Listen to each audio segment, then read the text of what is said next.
You're now tuned in to the Cold Hard Truth, Cayman's #1 hard-hitting live podcast show, where we feature some straightforward conversations on political, social, and celebrity news and all things happening in the Cayman Islands and around the world. This show was created to give the people a voice and a means of being involved and informed without any filters. Sometimes it gets crazy, but we always keep it real.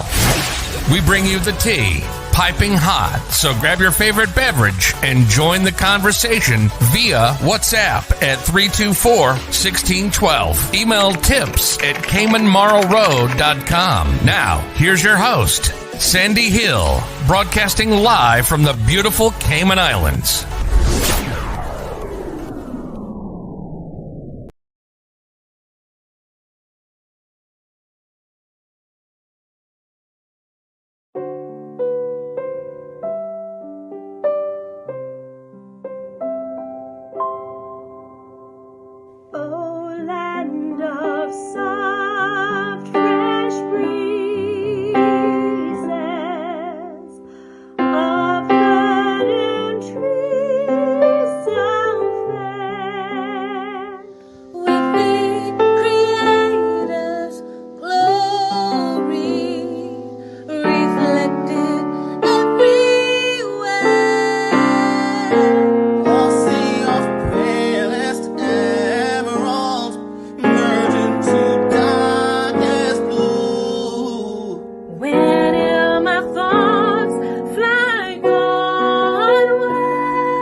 Little League, managed by the YMCA, and you can get more details. Download the registration form at dmsbroadcasting.ky. Big news! I have some important news for you. Interesting news. It's Blake and Darren's Spilling the Tea with Sandy.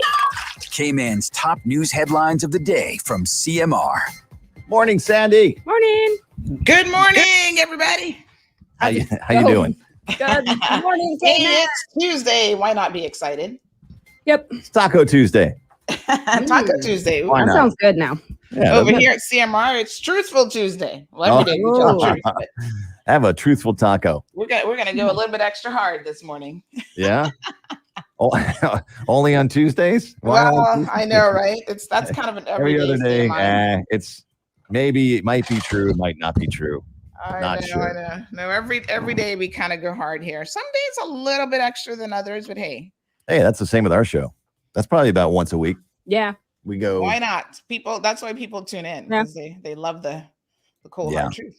So. Well, what is the cold hard truth today? Well, we're going to be talking about a couple different things, actually. Going over some of the new COVID regulations. I know a lot of people are still a little bit like, Yeah. what's this all about? How does it work? Masks have been mandated in government schools. And then people are asking, well, has that been, done in private schools as well? So we're going to explain some of those elements of what's going on. There's some new board appointments that we're going to discuss as well.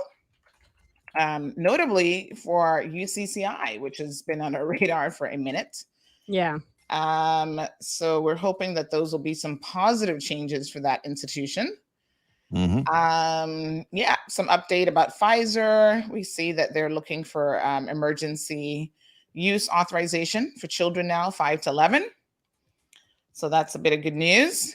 And I did get an update from the USA. Yeah. Made a big announcement yesterday that visitors have to be vaccinated. Yeah. And That's huge. here's the most important thing, really. Well, that's important. But they will only be accepting certain vaccinations. And guess which ones are not on the list? Just take a wild guess. I'm going to guess Moderna. No, AstraZeneca. They give those out. AstraZeneca and the Sinopharm. No, the Chinese ones. Wasn't that what's that one? The Sono. There's two of them. There's Sino. Oh gosh. Sono, whatever. Yeah. And then isn't there a Russian one too? Sputnik. There's. Isn't that the first satellite? I know. That's what they. A Russian satellite or something. Yeah. But that's what they call. I swear that's what they call the vaccine. Oh my god! They both begin with S. Hold on. Let me tell you the proper names. The good news is we don't use those here. So, well, the interesting thing is, you might not believe this, but there are people here who have been pushing to have those used here, and they want those options. And they think that there is a private physician who's been given authorization to bring it in for his own personal use. But there are other people who are like, why can't the government bring in? It's a Sinopharm, and the other one is called Sinovac. Now I know there are some conspiracy theorists out there.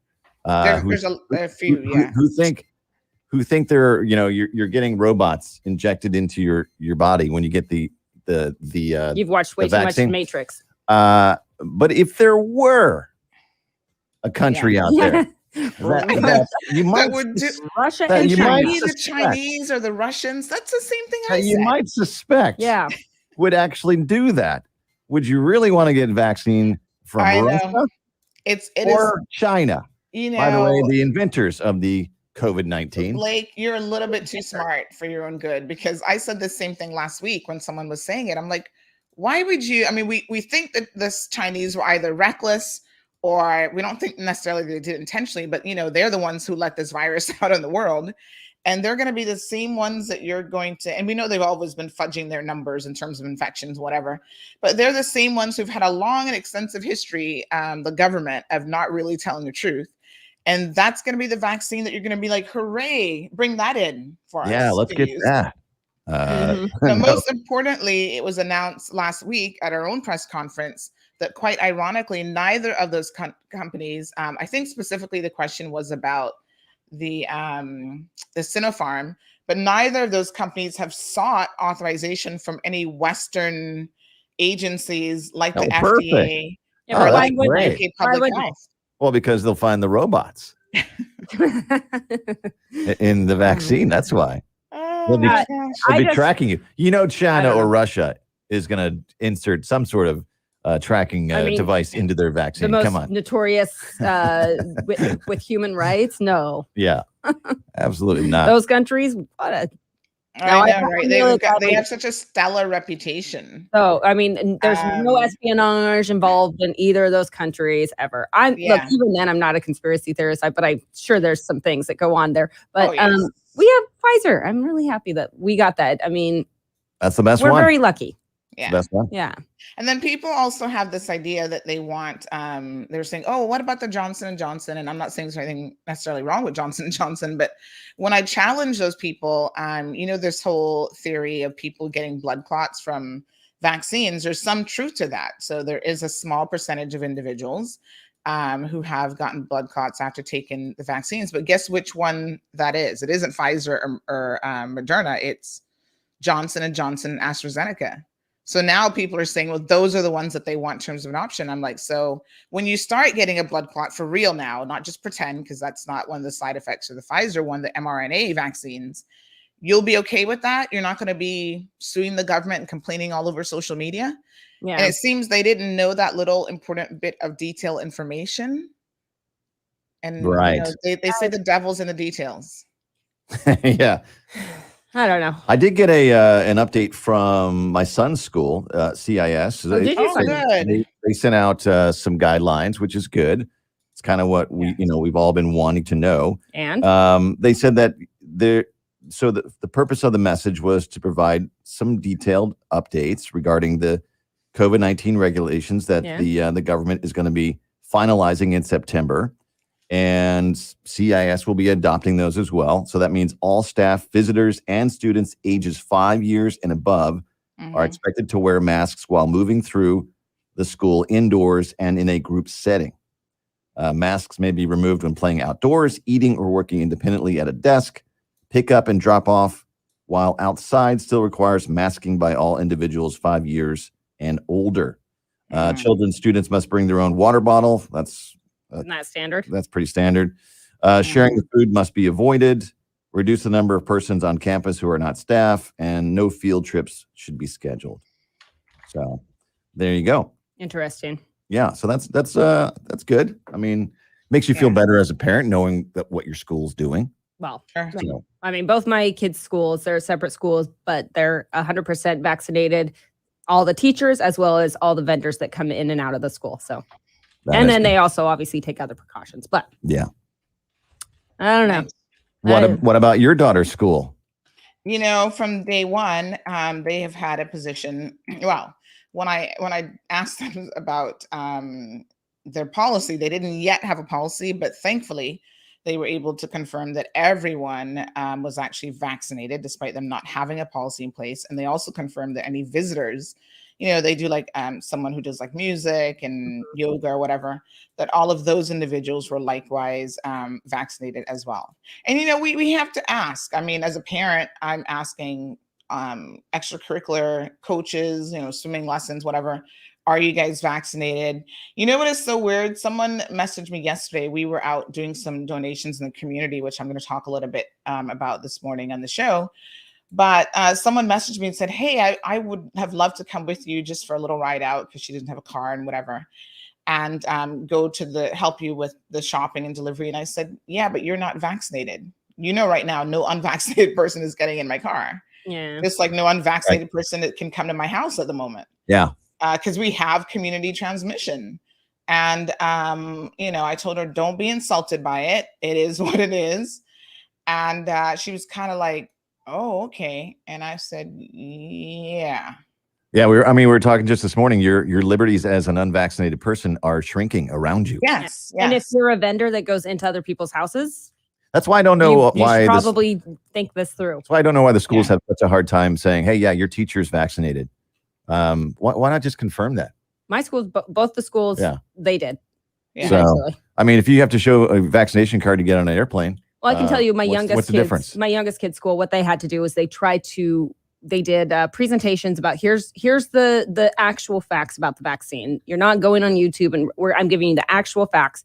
Now you make a choice. If you want to get vaccinated, I've laid it out for you. Here's the side effects that you will experience. Here's what can't happen. And now you get to make your decision. And if you say, no, I'm sorry, we're going to have to not move forward. We'll pay you through whatever, you know, kind of like that, you know, like do the right thing, but we're going to have to basically make you redundant now. And so, I mean, I'm sure that's what they did. I mean, but it's sad. It's sad to see that because there's some lovely people that will not be able to do their job. I'm sure, you know, none of the teachers are going to the airport when they say, you know, let me see your vaccination card before you get on the plane. They're not going, I'm sorry, that's personal information. You know, you have to, it's not personal anymore. You have to show that. Well, vaccines never have been personal. We've been giving them to people forever. Well, right. It's not. I don't understand. I don't need to know what. I don't understand that stance. I don't need to know what medication you're on. And please, again, keep the ivermectin to yourself. That I wish was personal information. I don't want to know you're taking horse dewormer. Right. They're still willing to share that information, but they're not going to take a vaccine. Yeah, it is a little bit frustrating. But then we have to share our kids' information with the school. Yes, on vaccines. Okay, I'm just checking. All right. Yeah, and I think too, you know, as parents, we're going to have people saying, "Oh, you know, there's a birthday party every other weekend." How many of you parents are going to be asking, "Are you vaccinated?" as the host of the party? Mm-hmm. Oh, 100%. Yeah. Me too. There's a lady last night at the grocery store in Savannah at Foster's. She said to me, "Oh, are you going as far as northward?" And I said, "No, actually, I'm not."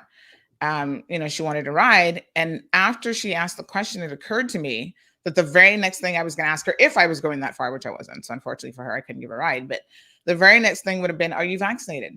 Yeah, because you can come in a car if you're not. And I'm not going to just take your word at it. At some point, I'm going to be saying, well, I didn't know show me your ID. I didn't know you gave rides, Sandy. I'm going to hit you up next time I need a ride. I know we need to do a show called Riding with Sandy. Yeah, that would be great. Yeah, that's actually a good one. CMR taxi service. Yeah, Riding with Sandy. All the accidents. I'll put you through the ringer for all the 15 minutes. It's not road. It's Cayman Marl Rides. That's what it is. CMR. Exactly. Pond the road. Catch CMR right now on YouTube. We'll see you tomorrow. Bye, everyone. All right, guys. Bye-bye. I was getting some feedback yesterday. Somebody was saying they absolutely love the little segments that we do with Blake and Aaron in the morning. So much fun. I enjoy it. And you know what? It's coming in terms of one day, I guess we'll have to wait until we reopen though, that we're actually going to be on the radio. We're going to, once engineers can get here and get some stations up and running, we're going to be in the radio.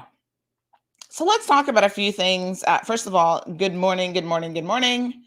Good morning, one. Good morning, all. Good morning to Marshall. Louis Germain is here. Buenos dias, señorita or señora. Dime. Alba. Patricia, buenos dias. Patricia, thank you so much. I'm going to talk about Patricia here in a second. Jackie, Miss Alice, Rosemarie, Anne-Marie, Louis, giving us a little weather update there in Detroit. Diamond Princess Sapphire, hello, darling. Morna, buenos dias to Elizabeth. Evelyn is here. Our Malrodian family, she says, good morning to everybody. Felicia, Odette, Carol is always here. The ever beautiful Carol. Why some people want Cinefarm is beyond any reasoning my brain can handle, but they do. Hi, Rosemary. Cara is here. She says, good morning, here with my latte tuning in. Well, I'm here with my water and watermelon. I'm actually eating, where's my water? Oh, yes. I'm eating watermelon for breakfast. I put a lid on it this morning because you guys know I'm always spilling my water. I'm a little bit klutzy. So I've actually got a lid on it this morning. Normally I use a straw, but this one it's kind of easier to actually, I could stick a straw in there, but This is literally the most water I drink all day. It's in the morning, so I'm trying to get hydrated. And I do a lot of talking. 2 hours of talking is actually more than most people think. Courtney, Atlas says 99% of the world was made in China. Just speak for yourself. I wasn't made in China. Nathina, good morning. Wee Wee's here. Olivia, Yarali, Brenda, the beautiful Brenda. We missed you yesterday, Miss Brenda. Where were you? She says, yes, good morning, all. My house, my rules, no vax, no max. Miss Brenda's rhyming this morning. Touche, touche. Sheila is here with us. Thank you, Mark, for tuning in. How are you? Says you don't need a vax card to get on the plane. Well, not yet, but you soon will if you're going to the US of A. I was thinking about this when America made this announcement yesterday.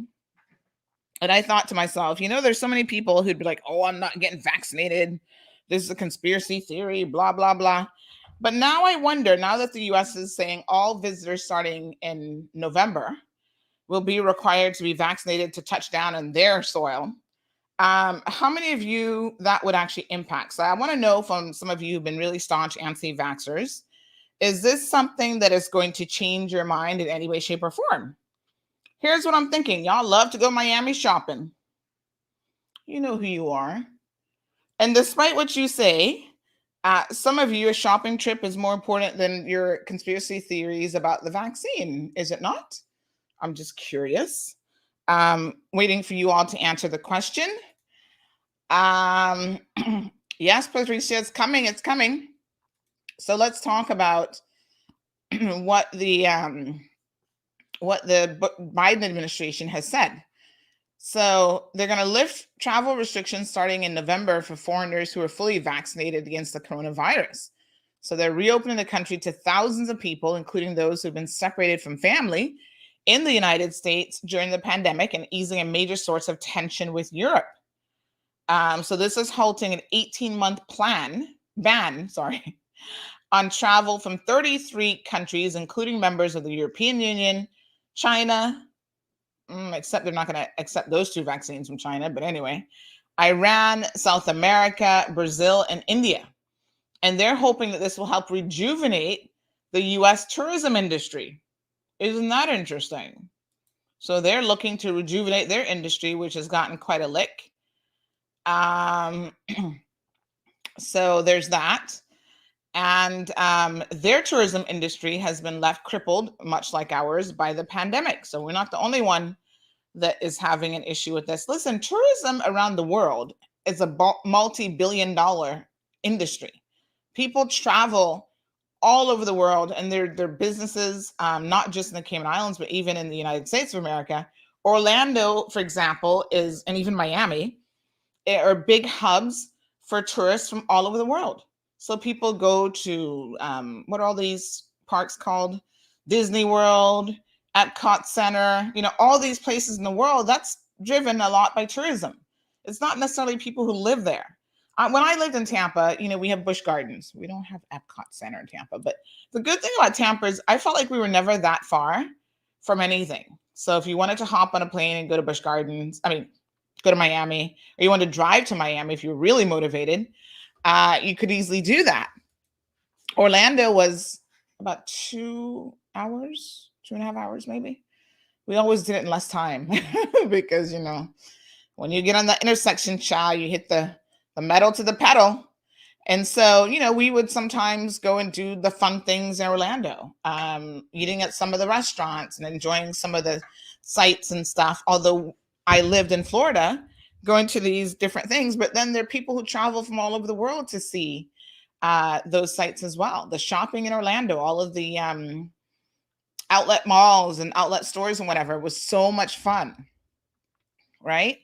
Now, I had in-laws at one point that were in the Orlando area. So we always had a reason to go for a weekend trip to Orlando. So we would load up the dogs and just take a drive. Angeline, good morning. Norene, good morning. Miss Iva is here. Scott's got it locked. How are you? Daisy, inspiring, says good morning. Beautiful Miss Sue. Miss Sue, I'm going to message you after the show. I figured something out, I think, that I want to talk to you about. Omiria says the world has changed. Get vaccinated. You soon won't have a choice. Well, it's encroaching. Damaris joining us from New York. Hey, Nueva York. Rosemarie says yummy watermelon. Oh yeah, I love me a good watermelon. This one's nice and sweet. So Mark says that there's this segregation between the vax and the unvaxxed. It's like black against whites. Not really. I wouldn't quite go that far. None at all. It's not the same thing. Because the segregation based on race is an obvious prejudice. You see, you can't help whether you're black or white. You're born what you're born, right? So your parents have you. Normally, if your parents are black, then you're going to show up black unless... When wouldn't you show up the same thing as your parents? Unless there's some recessive gene in your family somewhere, or they mix you up at birth or something really crazy. But you don't have a choice with the color of your skin, your pigmentation, right? Now, I know y'all be trying to bleach it out, but I'm saying you're born what you're born. So when you have no choice about something and people judge you or treat you differently based on that, that is a prejudice, right? So I've got beautiful brown skin. I have no choice in that. And I would hope that no one would be judging me based on that and treating me unfairly and, I can't use that water fountain and that kind of craziness. A vaccination situation is very, very different. You actually have a choice, first of all, on whether you get vaccinated or not in 99.9% of the people. And those who have a medical reason why they can't, then that's a very different situation. But putting restrictions in place based on the choices that you've made, because remember, even the anti-vaccinated have said, this is my choice. They have said that. They said this is a personal choice, in fact. Well, if it's a personal choice, then we know that personal choices do indeed come with consequences. Mark says heavy foot on the gas. Oh my gosh, the Strawberry Festival in Tampa. Oh, that brings back memories. I went to one or two. I wasn't a big fan of Six Flags. Childless ride scare the bejesus out of me. Cara says, I've already heard a few say in these words, I'm getting vaccinated so I can go away if I need to. I got vaccinated to protect myself and my community, and I wear my mask, and big stores, I see signs on the doors saying masks are mandated. Yes, masks are mandated everywhere you go in Cayman right now. So listen, Karen, Dawn, and Carmelie, good morning. So not only do you have to think about potential trips like vacation trips or just traveling for other purposes, but most importantly, if you need to travel for medical reasons, you never know when you have to be air ambulance out of here and have to go to the US. So to me, that's a much bigger consideration when it comes to travel. And I would want the option to be air ambulanced out of the Cayman Islands if something really drastic happens. So Sandy says, Mark, it's nothing like that. Nothing racial about wanting to get vaccinated to save lives. Michelle, can we talk about the media pushing the fear narrative? When will they chat with those families who are recovering at home with COVID? No hospitalization, and yet our poor kids will be masked up for how long? Michelle, I'm trying to understand. So you're saying that we shouldn't be wearing masks because no one has yet been hospitalized? No current hospitalizations. We've had other people in the past who have been hospitalized because of COVID. But why wouldn't you wear a mask when that's proven to help slow down transmission or prevent it, actually, if everybody's wearing masks? Good morning. Mr. Blair says, Orlando's still waiting for you. It's hot here. Oh, it's hot in Cayman too, Chell. Miss Ruth joining us from Nicaragua. Oh, buenos dias, mamacita. So there's still another 328 of you, gone up to 331, joining the show this morning. Most people just silently watch, and there's absolutely nothing wrong with that. Thank you guys so much. Cuz Naz says the sad part is the ones that don't want to take the vaccine, when they get the COVID, all of a sudden they want to go to the hospital for doctors to save their lives. I don't get it. Well, someone mentioned the other day, and I thought this was kind of interesting.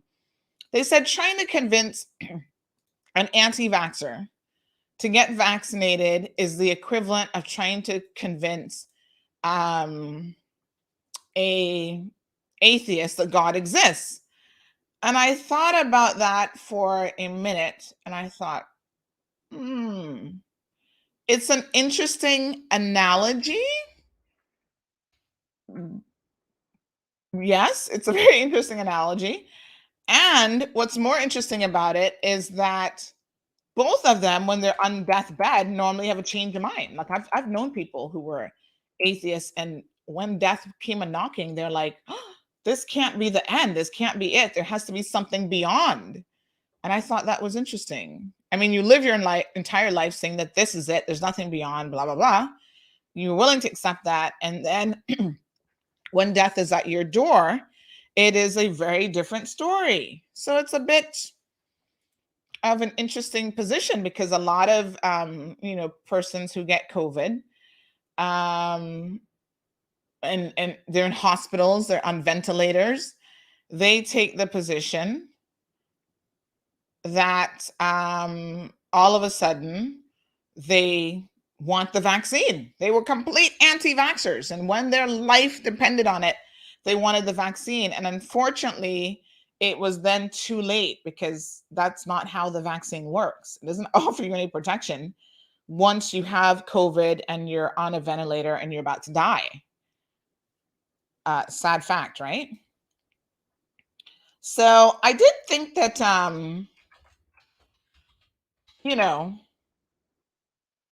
I thought the irony of that statement, I can't remember who posted it on Facebook, but I thought the irony of that statement really is that both of them have this sort of change of heart, if you will, at not even the 11th hour, the 11th hour and 59 minutes kind of thing, right before the clock is about to strike midnight.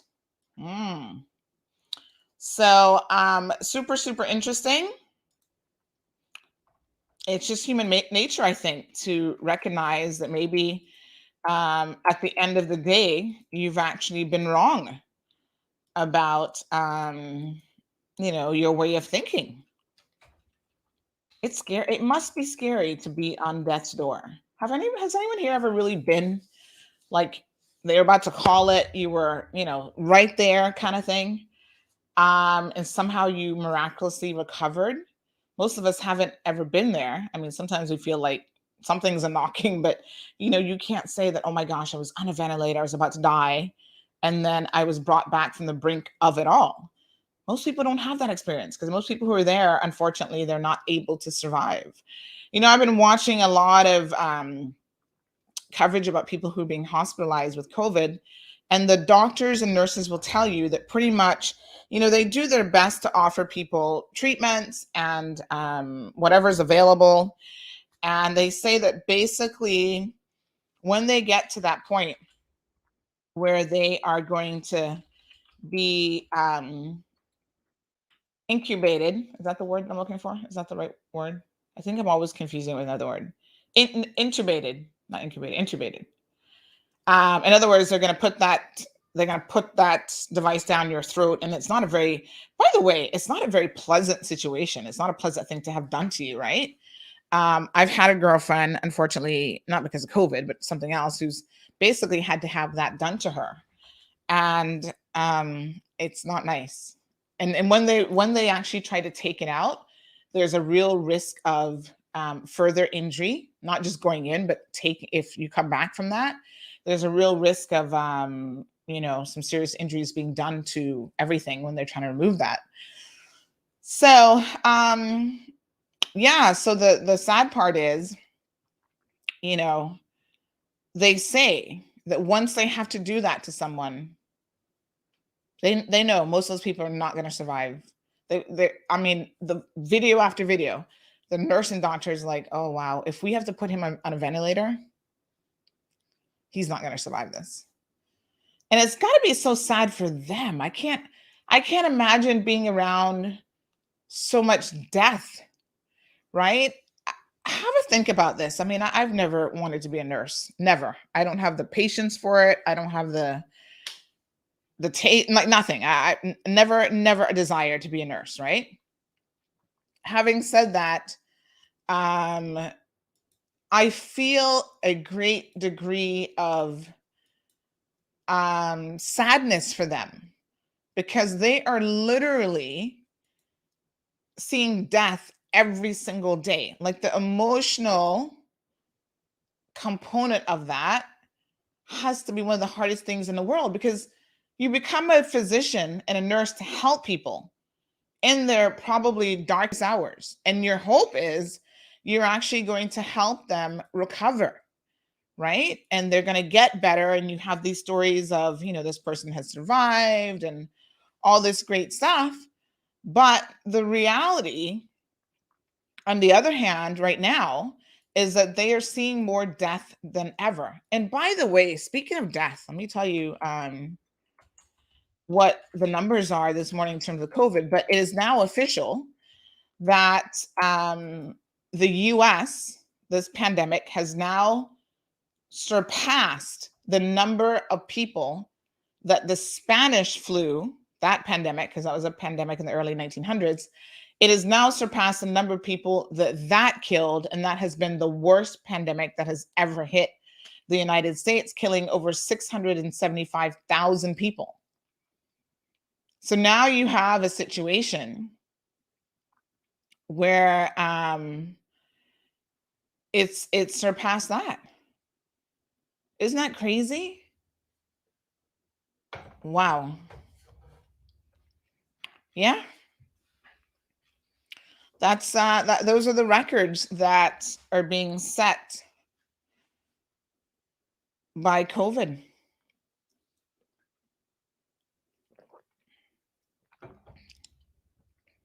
Kind of crazy to think about. But yeah, children are masking up now. We as parents, we're masking up. So yesterday I went to Cost You Less, and let me do some appreciative shout outs at this time. So let people know that when they cover their masks, when they wear masks, they need to cover their noses. Yeah, that's kind of common sense, right? Do we need to do a tutorial on how to wear masks properly? Island Shores says we don't want to wear masks to prevent hospitalization. Good morning, ma'am. Yeah, we don't seem to want to do anything. This is a thing that I'm a little bit confused about. People don't want to take the vaccine. They don't want to wear masks. It's like so you want to die is what you're telling me, basically, right? Because nothing that we know helps us slow down the spread of this disease.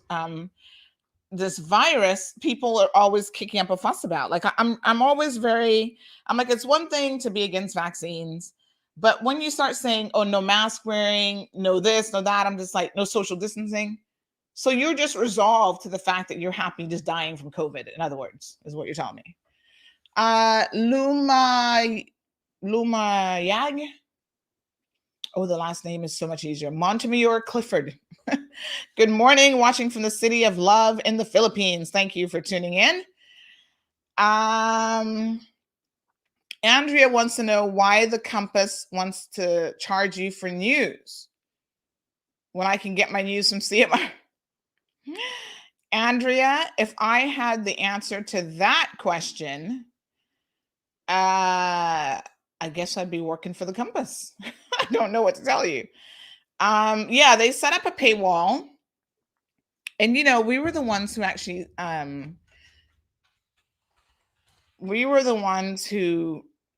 broke the story that they were actually setting up the paywall. And, I don't know what to tell you about that business model, folks. They seem to think it works. I don't know how many paid customers they have. First of all, I know that a lot of people share their login credentials. I've heard a lot of that happening.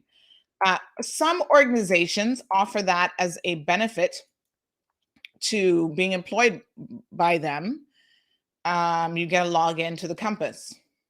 Hardly a benefit, really, but I mean, it's not like it's a expensive benefit. I mean, $10 a month, really, whatever. Your Raleigh says Sandy needs to start charging as well.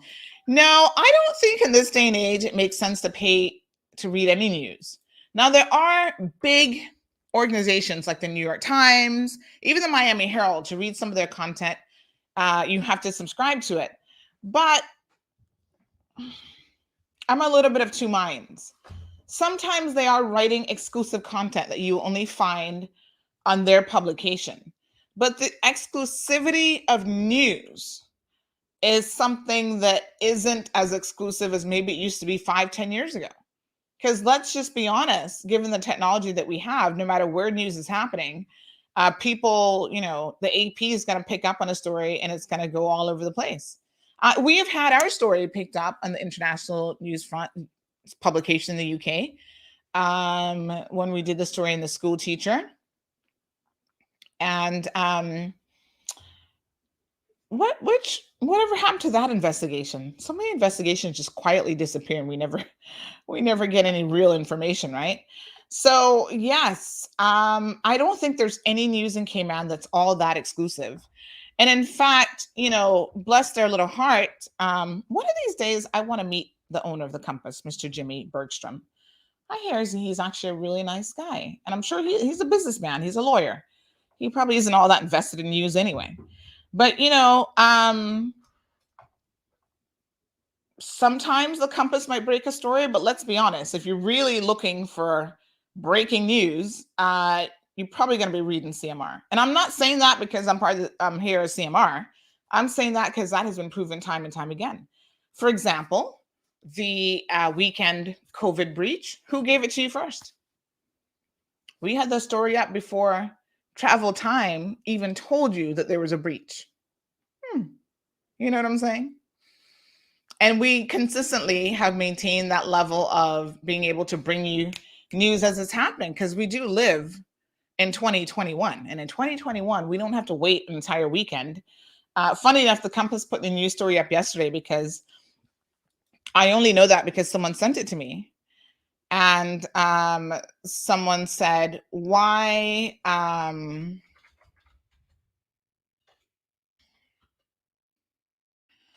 someone sent it to me, and they said,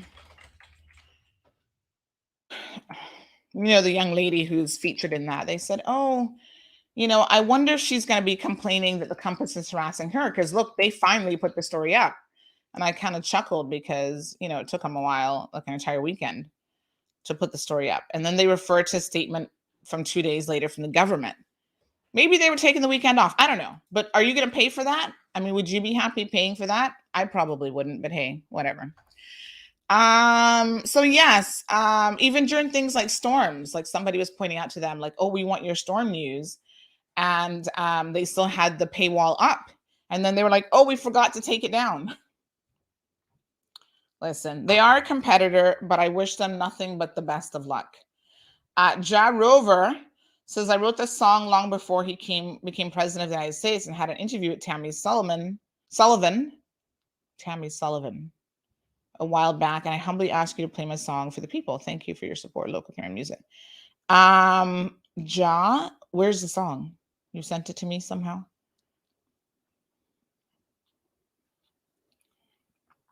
So Jonathan says, now that restaurants and other merchandise stores are closing, I say keep it up. Every day that goes by while the borders are closed, my G3 plan, remind us of what your G3 plan is again. I think Ganja is part of his G3 plan. Will come closer and closer by the day. What was it? Ganja, gambling, and something. Do you all know what kind of radical changes we would have to do to get the tourists back to the island? Jonathan makes a fair point here, because even in the best of circumstances, tourists are not going to come flocking back anyway. It's going to take a minute, just like it will all over the world, for things to get back to normal. And there will never be a normal like what we had before. It will always be different. We will remember life, honestly. Every single one of you listening to this program now will remember life before COVID and after COVID. You will tell your grandchildren, oh, I remember the summer before COVID-19, which would have been 2018, when I was able to travel freely and I did this and I did that.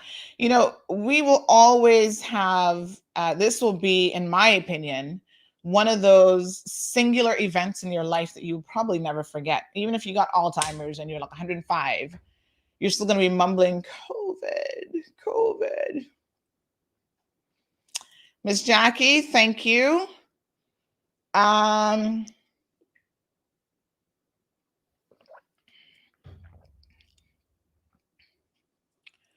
this is a question.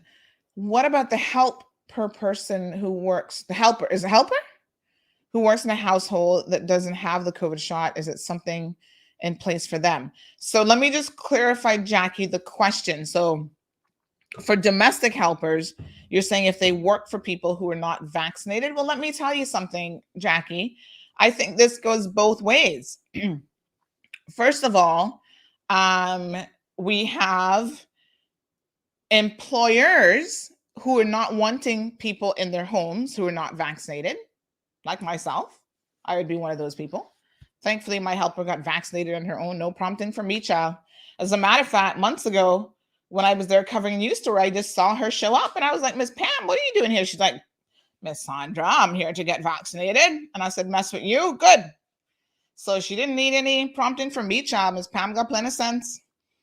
But there's some people who are not. And so a lot of parents are having to choose between a helper they may like a lot and having someone around their child who's not vaccinated. And, most people are going to pick their children over a helper because they're like, helpers can be replaced. My child, not so much so. So I think that if you're a domestic helper, you have that right as well. If you want to choose to say, you know what, I don't want to work for someone, especially in such close quarters, who isn't vaccinated, then that's your choice. I don't see anything wrong with that. I mean, obviously you have to find a new job. Lida says, can you ask any of the government or private medical professionals to explain to us what chemicals are in the Pfizer vaccine and why it's so different from the other vaccines throughout the history of the world? Those facts are missing from the current public debate. Well, Lydia, we've actually talked about this already on this program, so let me remind you a little bit about this. But to Lydia's point, we will be starting this week. I think we're going to kick it off on Thursday. It was supposed to be a Tuesday, Thursday thing, but I think today is not enough time. But we are actually going to be starting a CMR COVID-19, gosh, what are we calling it? Spotlight series. Okay. So Cayman Mall Road COVID-19 Spotlight series. And you'll be happy to know that we're going to have some fantastic guests on the program, including epidemiologists from all over the world and some others. And trust me, they're going to be top-notch experts in the world of, I think we're getting a Yale professor. We're going all out. We're pulling out all the stops to get you people to answer these types of questions. But the mRNA, which you're probably referring to, technology, and someone just sent it to me, reminding me the full thing of it is messenger ribonucleic acid. That technology, Lydia, has been around for some 50 years. So it is nothing new. And I know people keep thinking it's new because perhaps they've never heard of it before, but it actually is nothing new. And it has been used, listen to this now, and we've said this before in this program as well, it has been used in cancer vaccines for 10 years. So that's 10 years of use already in a cancer vaccine. So I think that hopefully will help. But stay tuned because these series that we're doing are going to be in the evening hours. And I think you'll get lots and lots of interesting information. So Ms. Brenda says, if you're on a work permit, yes, they have to be vaccinated. Well, we haven't passed that yet, have we? There's still no mandating of vaccination for work permit holders or anybody else. Everyone seems to be encouraging the government to do so. Oh, yes, Jonathan reminds us of his G3 plan. It's such a fancy name, G3. Gambling, ganja, and go-go girls. So I say keep it, people. My goodness, I don't know how well that's going to go off in a Christian society, Jonathan. Yareli says, Jamelia laughing out loud so she can fund all the lawsuits. Some foo-foo people apparently want to take her to. Oh, let us talk about lawsuits. Thank you, Yareli, for bringing this up because this is something I want to talk about. So a number of you sent me a video yesterday of a woman who breached quarantine this weekend, calling the police, recording that phone call, and actually telling the police that she's calling to complain about me. Because she woke up to 20 messages on her phone. She must not have a lot of friends. That said that we had posted that she was COVID positive. Now, first of all, let me just say this about this young lady. I'm purposely not calling her name because I know she's not firing in all cylinders all the time, clearly. I don't know what kind of special sauce she's putting in her pasta. But a couple of things. Number one, that has never been posted by CMR. So she is a liar, which doesn't surprise me because she seems to have a little bit of a pathological history of not telling the truth. Oh, I don't want to recap all the lies, but let's just say that she's not a very honest person. That's something I can say with 100% confidence and that I could prove with 100% confidence. You see, nobody can sue you for defamation and win. Well, unless you ignore the lawsuit, which we learned how that worked out the last time. But if it's the truth, so the truth is an absolute defense to defamation. So no one ever published that this woman was positive.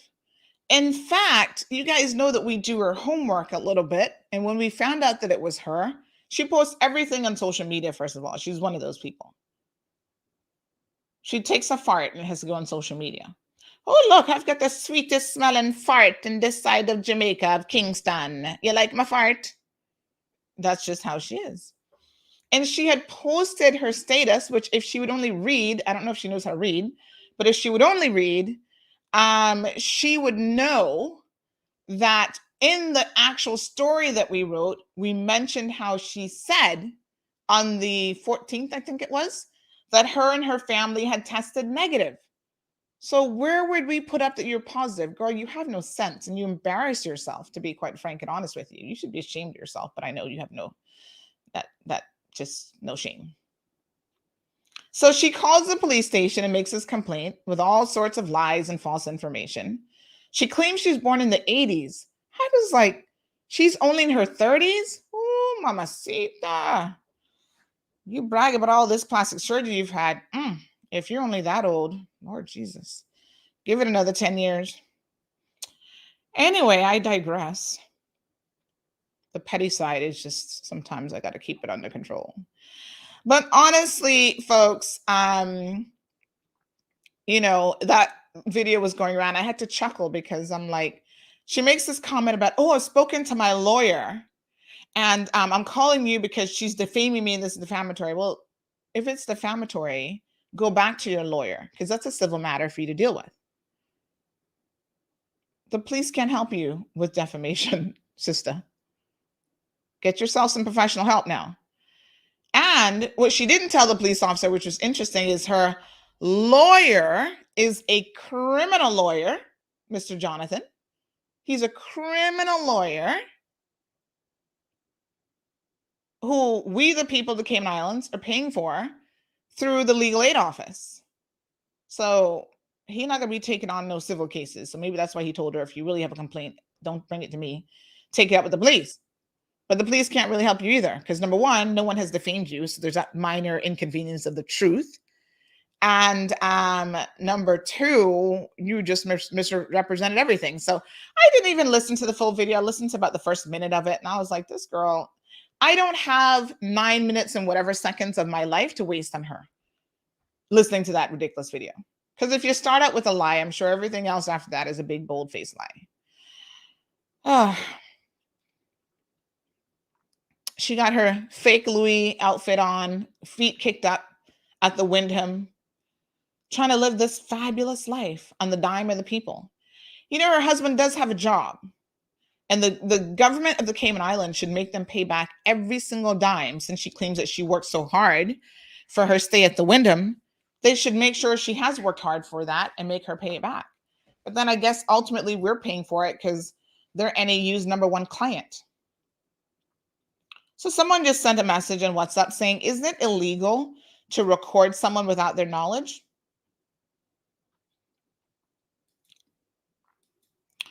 What a hot mess. Another person said, the husband is so dumb.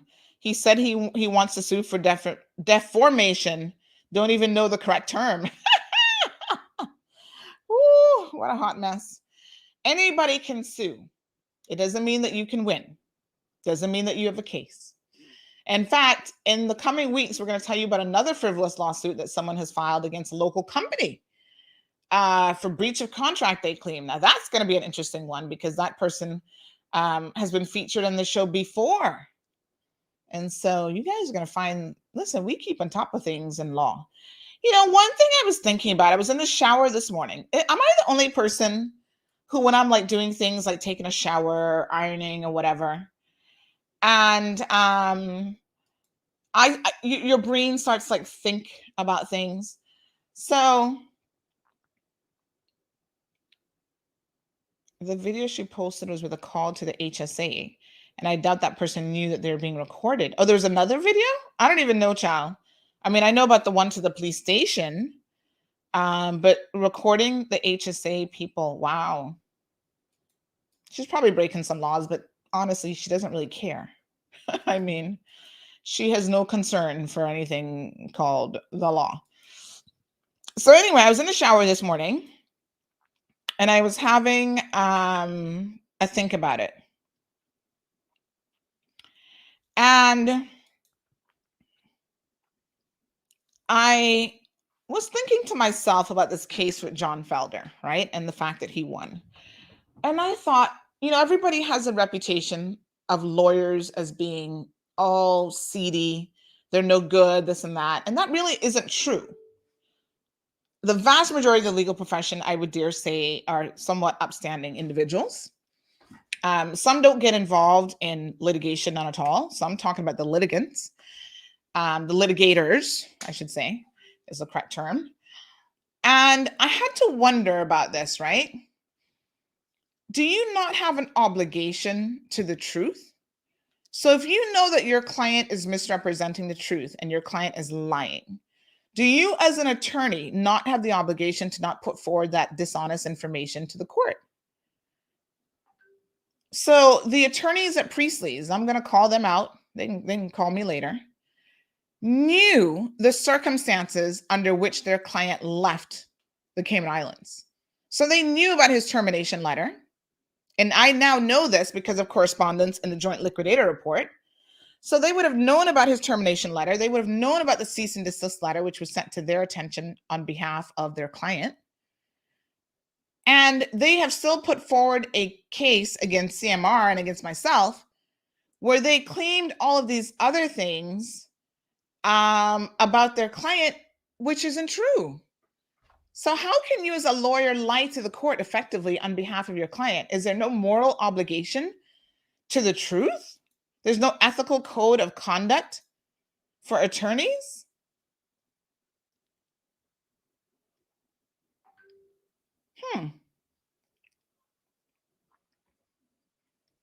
I'm just really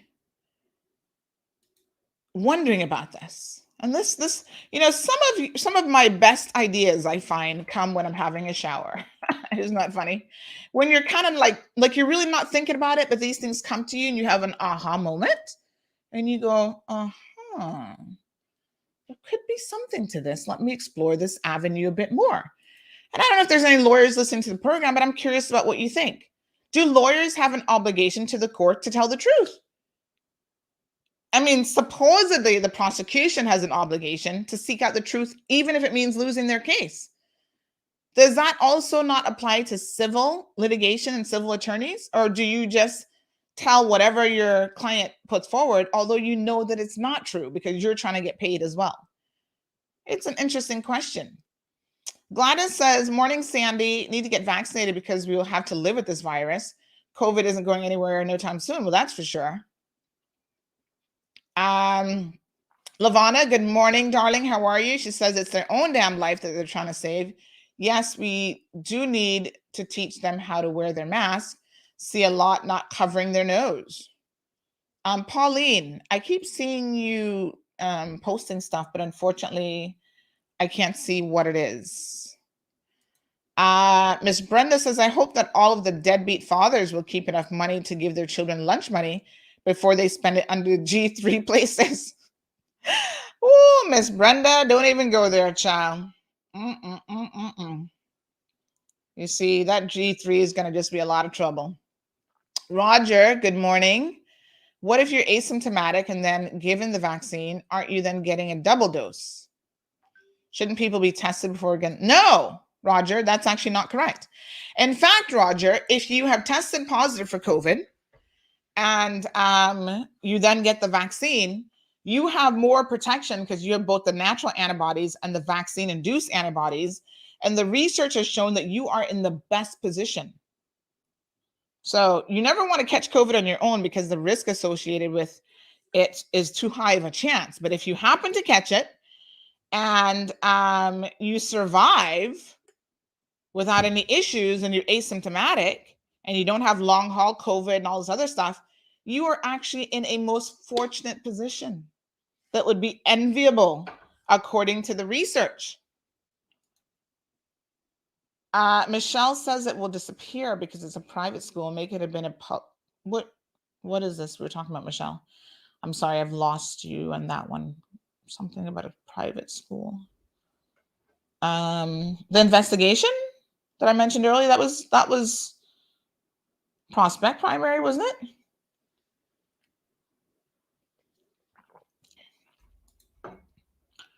Miss Ann, good morning. Nicole says, go, go, girls. She had to repeat that. She's like, am I hearing right?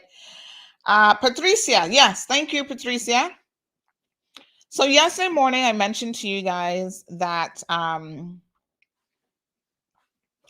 was going to be assisting some of the Georgetown families.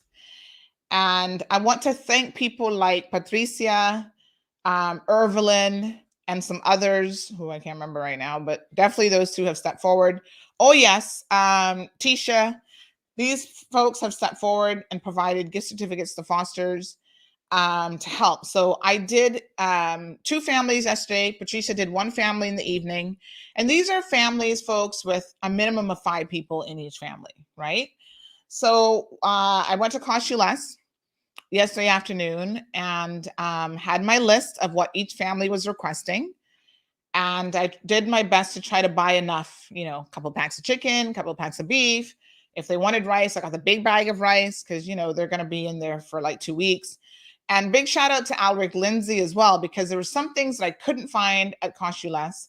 And then I had to go to business meetings. Unfortunately, I didn't have enough time to go to Foster's, which normally I should have started at Foster's first. But so I didn't have time to go to Foster's.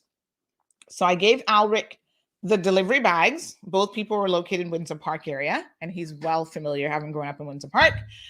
And I said, Alric, here's these 2 bags for this family, these 2 bags for this family.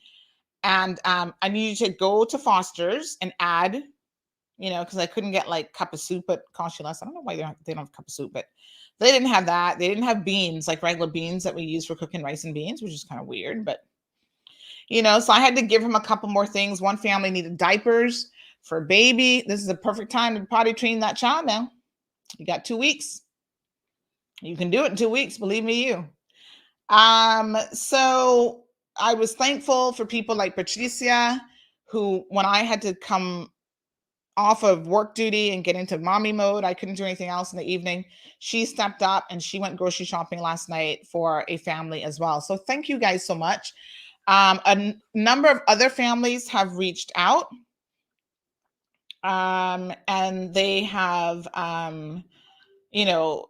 offered some list of the things that they need. We're saying, listen, do essentials, basically, right? Don't have like a wish list of everything you might want right now, but just essentials to kind of get you through the next couple weeks. Now, the other thing I want to say is, I did tell y'all that you probably shouldn't take me for a fool any day of the week, right? So I had one person who reached out with a sob story. And I thought to myself, this person looks familiar. That photo looks familiar. And I started doing some checks. And this is a person who'd come before with a Crimea River story about how they needed a job. We had helped them secure a job. And they didn't keep the job. And at the time,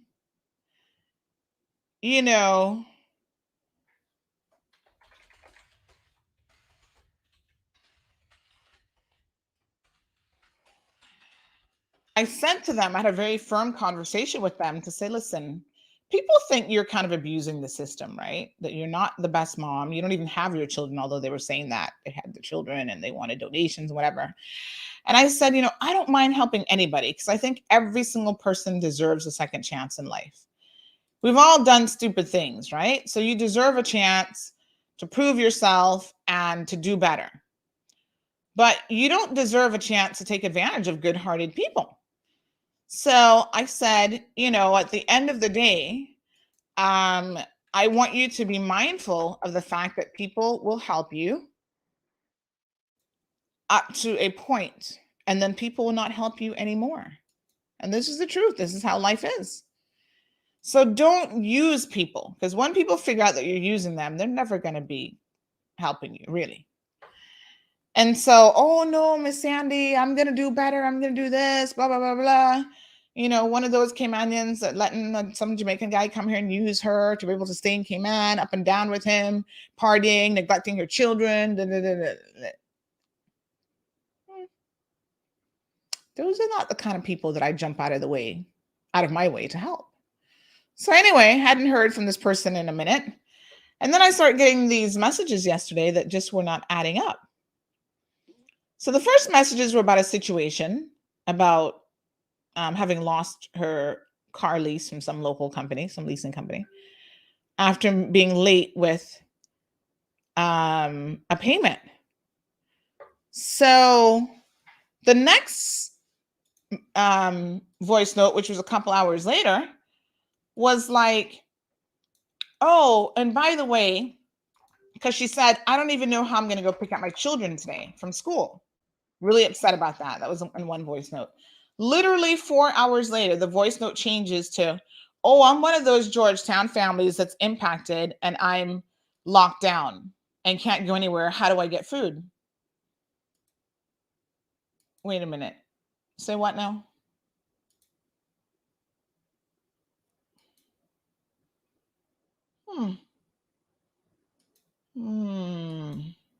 Jesus, can you have it make sense? Because if you could tell me that you didn't know how you were going to pick up your children that evening from school, how can you now tell me that you're one of the Georgetown primary families that's in lockdown? That doesn't make any sense. Either the first statement was a lie or the second statement was a lie. Which is it? Is Patricia? Thank your sister. What is her name? Thank her so much for helping out as well. So which is it, sister? And then when I saw this inconsistency in this story, it made me think about, who is this person actually messaging me? Who is this person who really thinks that Sandy Hill is a fool?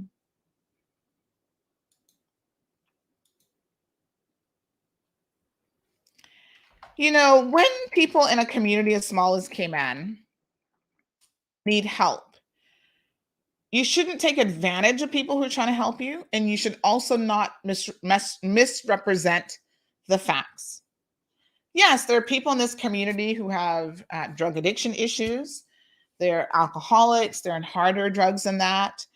And I would rather that person come to me and say, listen, I'm a cokehead. I'm going to admit it. And I want $5 from you right now to go get a hit, but I'm also hungry. Can you help me out? And I'm going to say, all right, darling, I'm not going to give you the $5 because I really do believe you'll get a hit with that. But what I'll do is I'll get you a plate of food. I will feed you from here until kingdom come. Okay? I'll make sure you're well fed. I'm not going to support your drug issue or your drug habit. And you also shouldn't be seeking to take advantage of anyone. The government has been providing assistance. And I want to talk about, I need to check something as it relates to NAU, because someone has brought up something about them. But before I say anything that makes them look bad, I actually want to check into it to make sure that those are the facts of how NAU operates. So NAU is struggling to help people.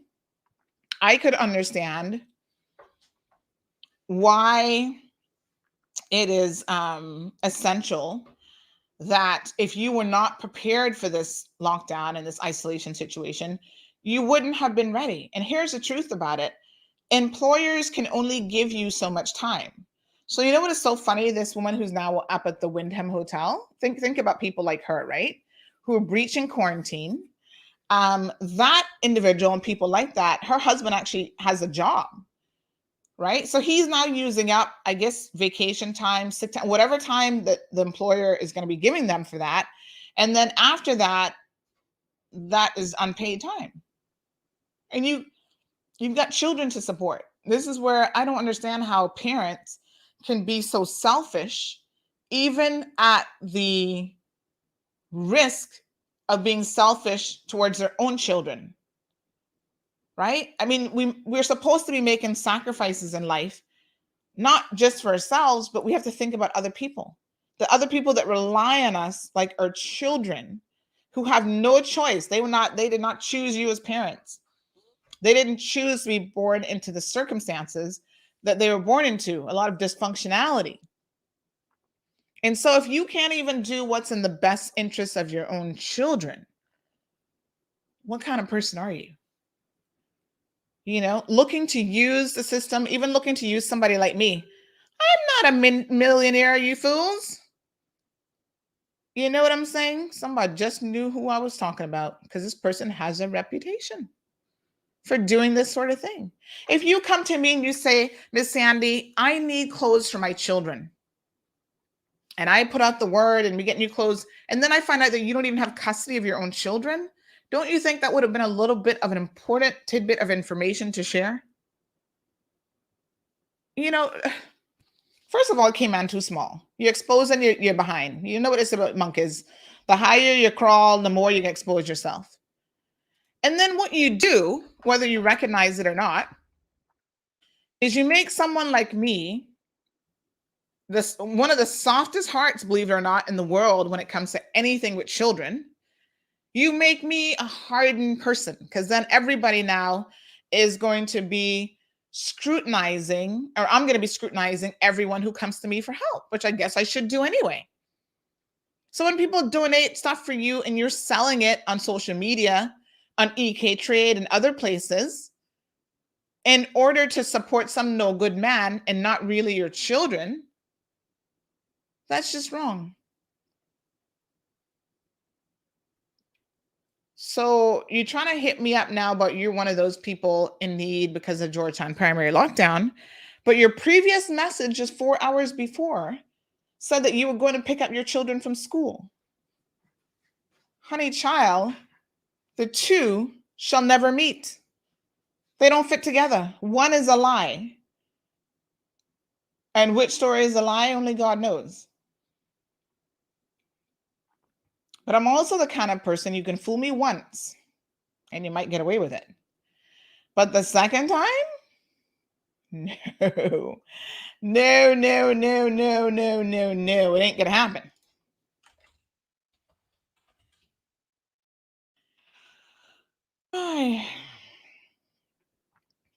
Sad.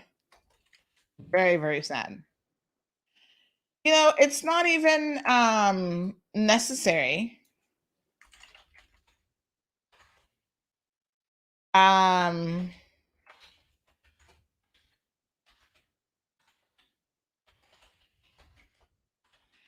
It's not even necessary to lie, because I always feel like, you will always find someone who will help you almost regardless of your plight. Like some people will just be like, okay, you need help, I'll just find you help.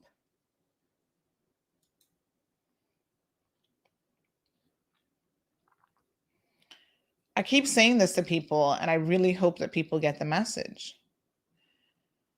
That at the end of the day,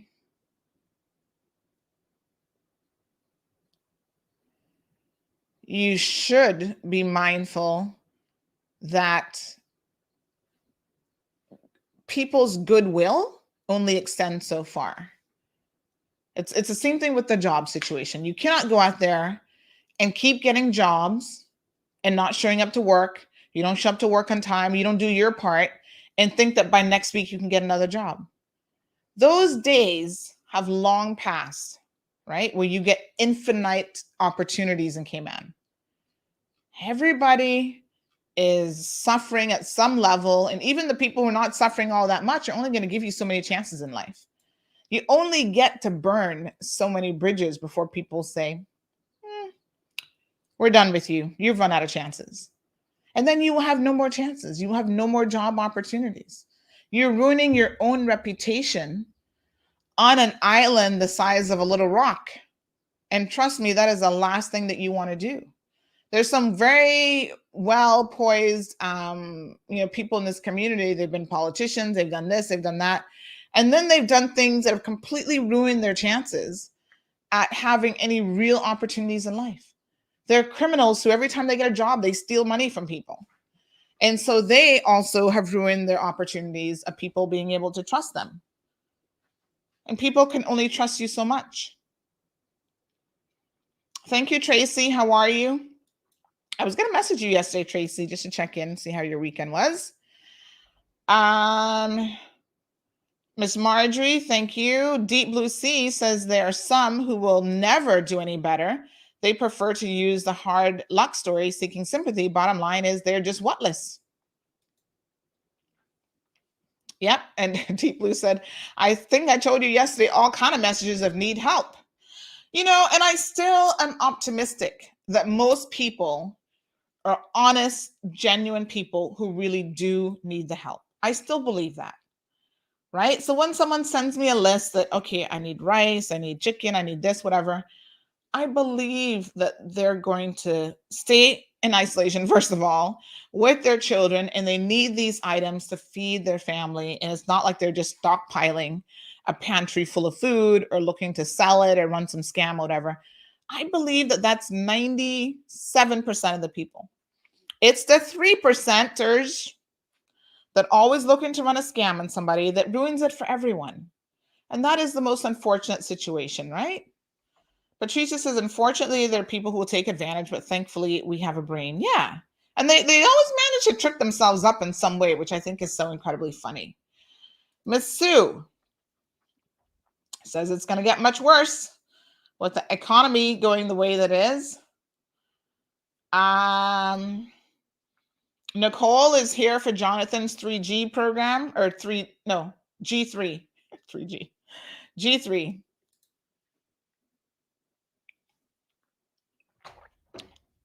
Patricia says, my ex-husband always told people who knocked on her door here in West Bay, I'm not giving you money, but I'll feed you every day. Most of them left, unfortunately, never to come back because the addicts need a different type of help, professional help. Yeah. Yep. Petition the government over the opening date, says Anne. You see, the minority often has a louder voice than the majority. Because I don't think it's majority people who want to remain closed, but they are the ones who are the most vocal. So if government is constantly hearing that voice, then yes, it's a problem. As Iva says, NAU will support them. They're the ones that get the help. Sad to say. Well, I think the more that NAU requires them to even prove their financial situation, they're always looking for other people to help augment, I guess, what they're getting from NAU. Yes, government is paying for quarantining for certain individuals. I certainly hope to hear the charges that will be coming out of the situation. Now, a lot of you have focused your time and energy on the wife, but the husband has also breached quarantine. He was seen out on Friday evening at least 3 different clubs that night. He was out at Casa in the Strand. Again, RCIPS, simply go pull the cameras. You have all the evidence that you need. He was at, what's the name of this club here now? The one there in town, Cotton Club.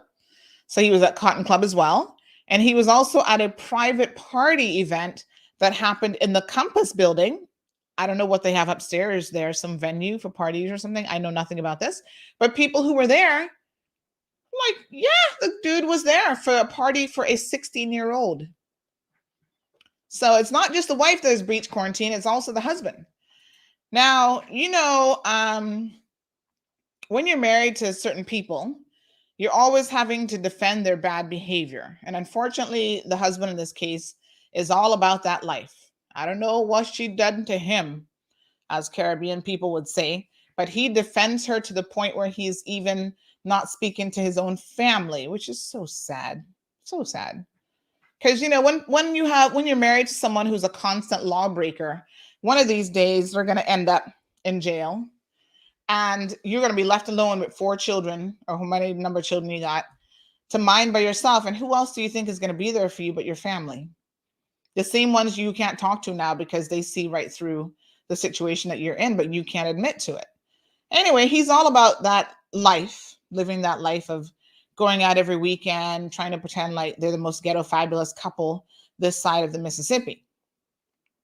And he defends her behavior, and he's trying to make this, CMR against her.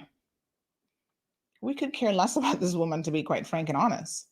What we care about is people who continually have no regard for the laws of this country, continually have no regard for the safety and well-being of other people. Your wife is highlighted and in the news because of her own actions, not because of anything else, because of what she does. Nobody cares except when she starts to break the law and do all this other stuff. The woman has admitted in an interview to NAU fraud, essentially. She said whatever money she gets, that's none of NAU's business, because she's entitled to be able to get plastic surgery. She's entitled to be able to buy expensive $300 hair and all this kind of stuff.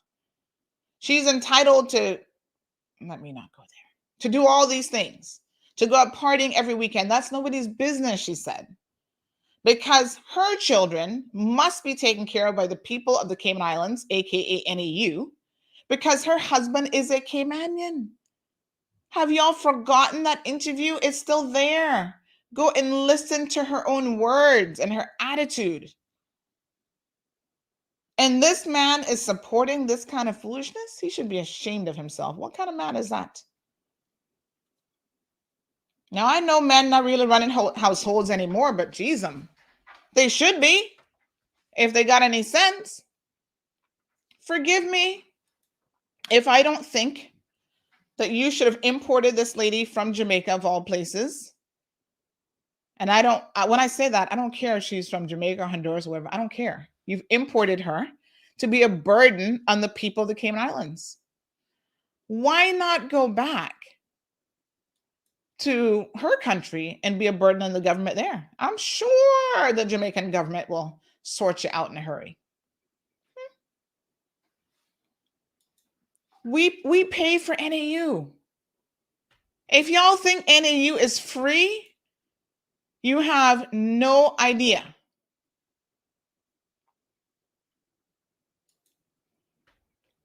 We're all paying for it. Millions of dollars.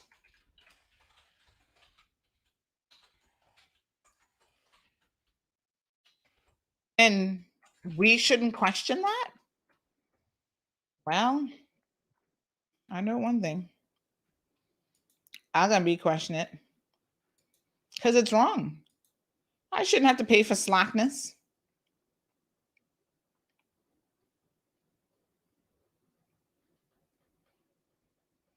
Francisco Trejo, you're not the person that I heard from.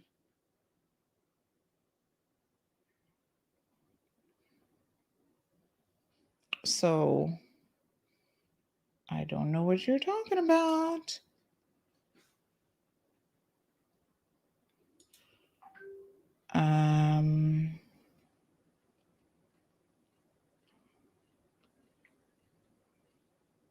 Francesco. No.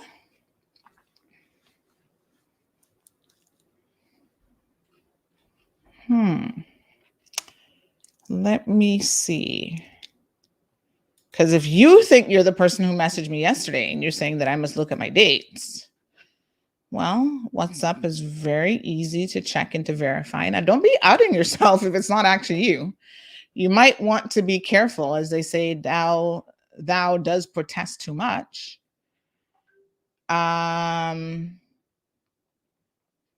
the person I'm speaking to, if you're a man, I was not speaking to you about this situation at all. So let me just see. Hold on a second. We shall certainly check. So the person who was messaging me is a woman and not a man.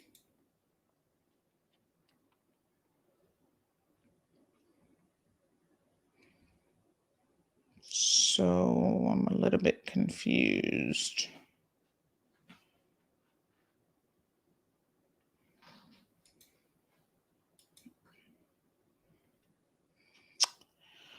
The past PPM government seems to always listen to the majority non-Caymanians. At least PAC listened to the minority Caymanians. Well, that's one way to look at it. Look at the dates of your messages when you mix up your story, trying to make someone seem to be the bad person. Okay, so your name is Francisco Trejo? Because that's not who's messaging me. So You might want to clarify that point. Angela says, pin the interview, please. Oh, yes. Okay. Oh, thank you so much. Somebody has just told me that there's some kind of compass loft where you can actually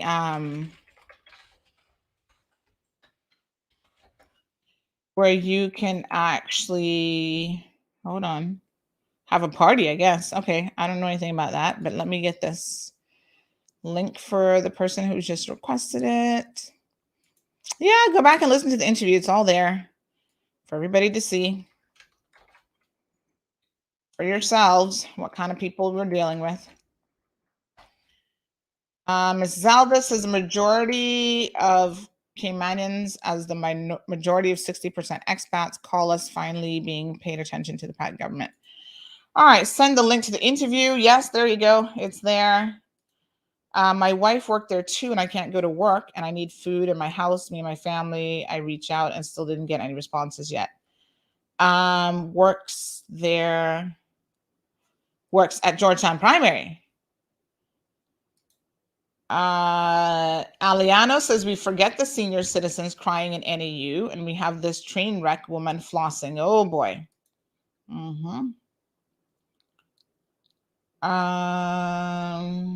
Everyone is flossing. Open the borders and let the herd immunity ball rolling. Well, Morna, unfortunately, we've talked about this before. That once people are here and they have these anchor children, there's no opportunity for them to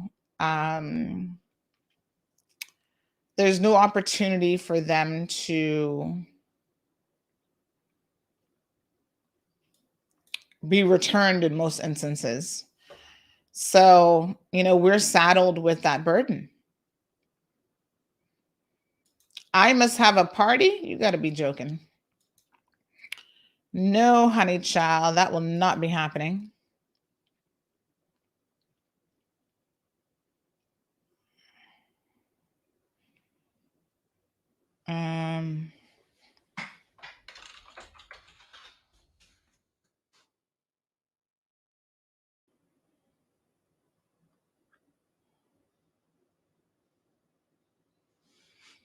Okay, so I'm getting some messages. I have no clue what those are about. Sandy, what I meant by comment, that's not against mask wearing and children 11 and under in schools. It just doesn't add up. We contained the Georgetown primary outbreak, but have we? Well, we don't know if we've contained it yet. We're still waiting. I mean, the last couple of days, obviously those persons are supposed to be in lockdown, which, by the way, let me say this much, that not everyone, there are other people who are allegedly breaching quarantine as well. So there was an example of someone who was observed having a dinner, an anniversary dinner or something last night, and they're a parent of a Georgetown primary child, and they're supposed to be in lockdown. And they're at a restaurant showing a photo of a menu. Now, obviously, the police have to investigate these alleged breaches, but if these are a real-time indication of what is happening, right, then we have got a problem.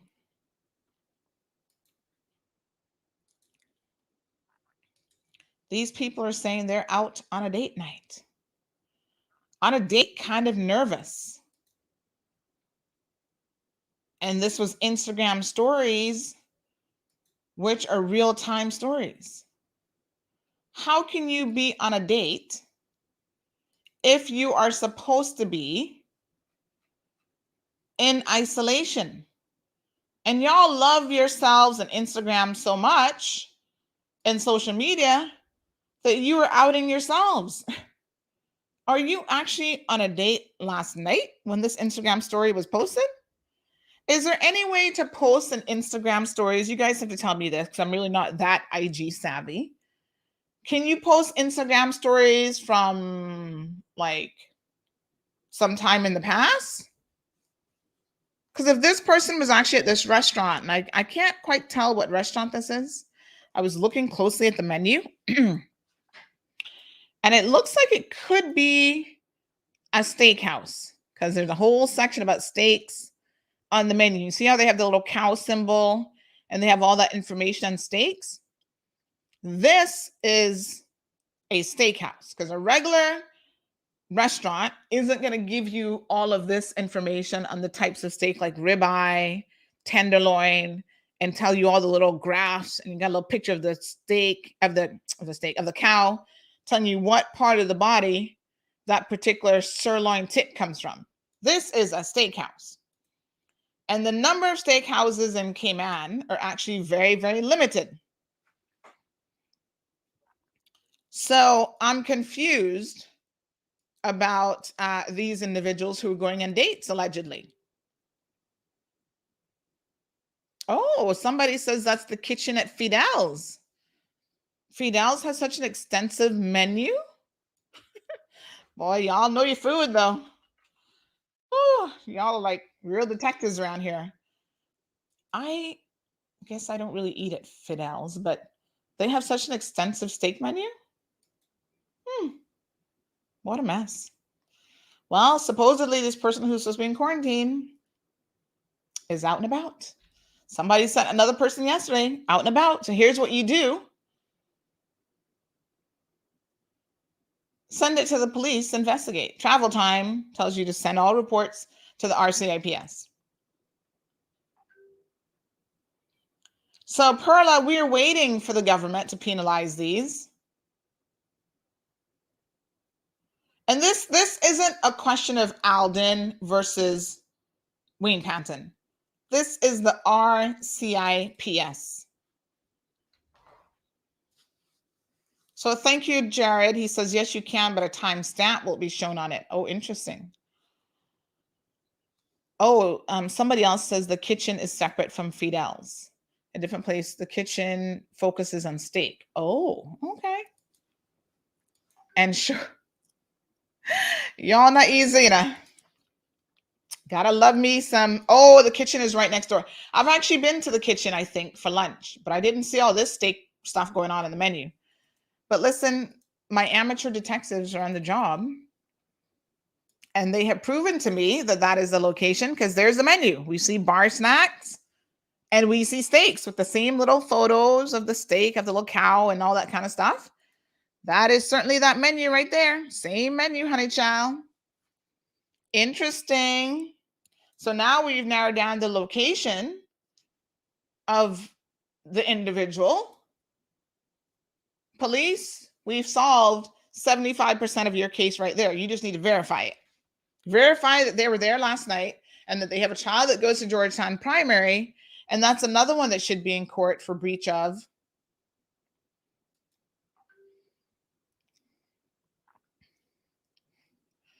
So the police are the ones who have to enforce it. And in fact, let me tell you that we have some people coming up for court.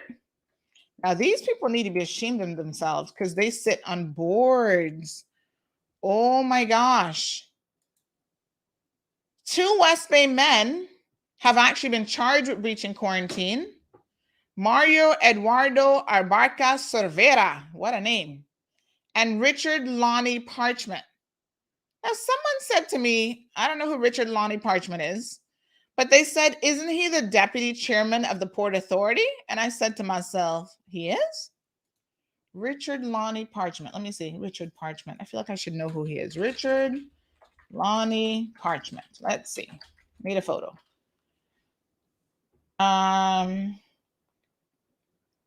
Images of Richard Lonnie Parchment. I don't feel like I know him. That's him, gray-haired man with a little beard. Richard Parchment, associate at Harney's. I don't know him. No clue who he is. An associate at Harney's was breaching quarantine? And he's the deputy chair of the Port Authority? Could that be right? No. I think we better investigate this a bit more. But he has been charged by the RCIPS. What?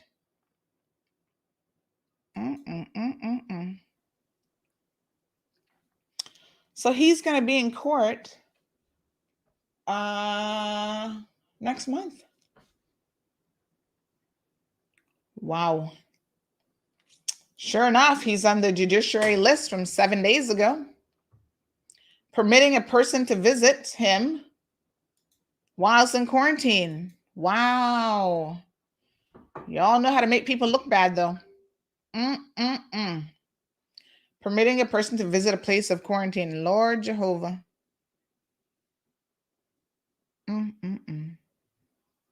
Wow. That's not good, Mr. Richard Lonnie Parchment.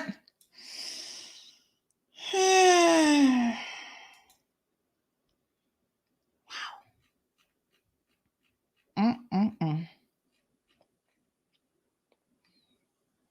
Y'all need to do better.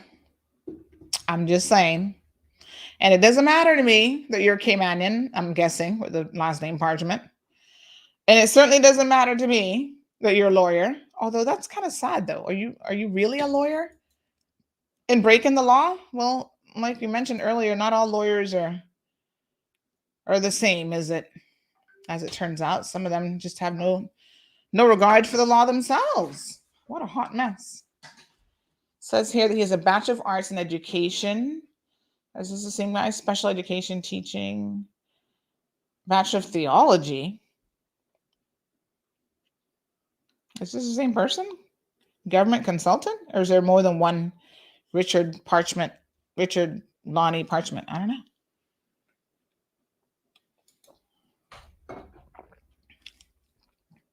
Let me make sure I have the right fella. We'll certainly confirm his identification. They claimed that they were doing it in the name of work. And they were sent to a government facility. Now, I hope that they were made to pay for that too. They're going to be in court October the 5th. Wow. Y'all got to do better.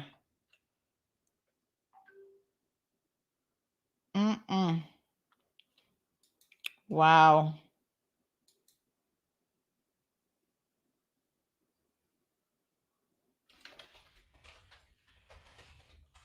Oh.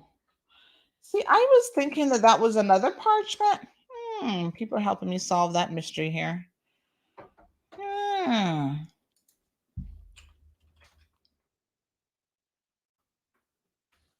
Interesting.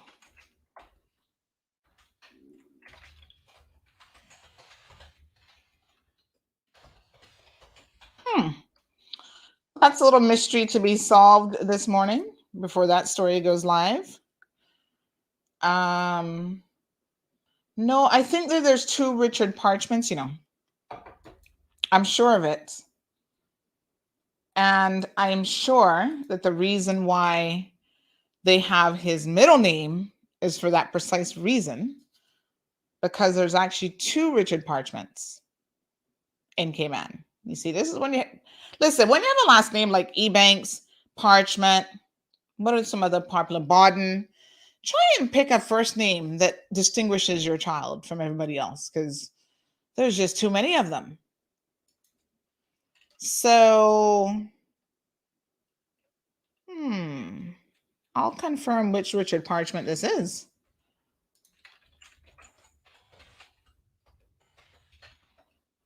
Because someone said there's only one Richard Parchment on the register of directors. Well, according to Google, there's more than one, but this can't be him.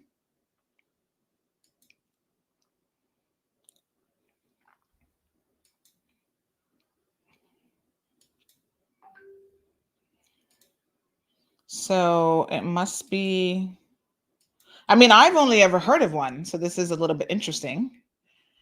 I think maybe Google just had the wrong name.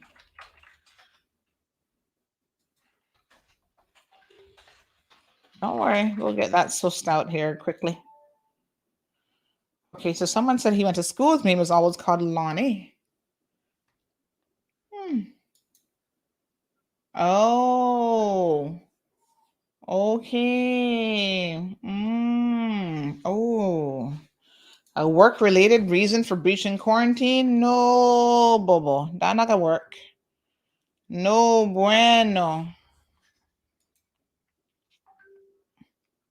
Nona says clearly these daily instances of quarantine breaches prove that these people simply have no respect for those in charge. Chaos. Well, they have no respect for the law. And, you know, they don't understand the implications of their actions.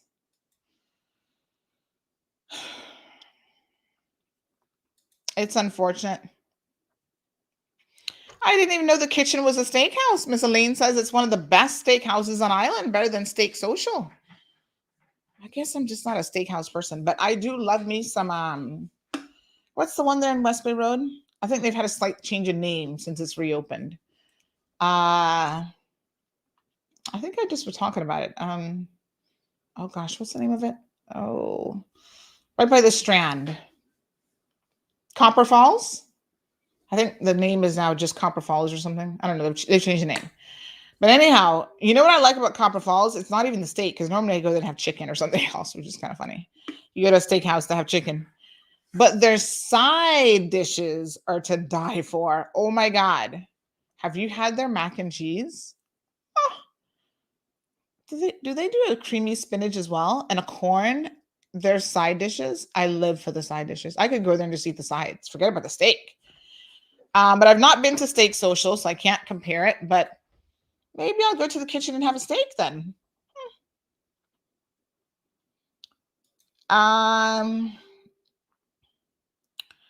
Miss Emma says, my Cayman family, bless everyone. Let's wear a mask. Thank you. Domenico, what is that post for? Michelle, what's the difference with the girl that came here and broke quarantine to watch a wave runner race, and those people who breached quarantine, they were quick to put them in prison. Why not keep up? Now, I agree 1,000%, Michelle. And there have been others. There was the film director who also went to prison. I mean, her situation was a tad different, but it was still a breach. And at the end of the day, a breach is a breach is a breach. The court will look at the details of the breach in deciding what sentence to pass. So I believe that they should all be charged. Michelle, I'm in agreement with you. Accordingly, there should be no difference between them. So this Richard Lonnie Parchment isn't an attorney, just to be clear. Let me clarify that.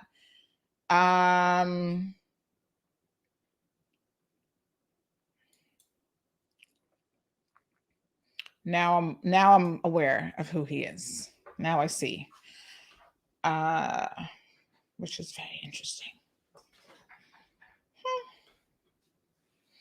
Y'all need to know better. Or do better. Not just know better. You need to do better. We need to open up, says Jonathan. Him and his G3 plan is ready to launch. Perla says, I've had 3 cups so far. CMR is too hot today. Oh, speaking of, look at me. I've forgotten all about my poor little watermelon sitting here. Mind you, I don't mind it sitting here for a while because I do not like cold watermelon. And you know, you have to put it in the fridge. And then it puts my teeth on edge. So I don't mind it sitting at room temperature to warm up a little bit. But 3 cups already? My God. Girl, you're going to be bouncing off the walls here.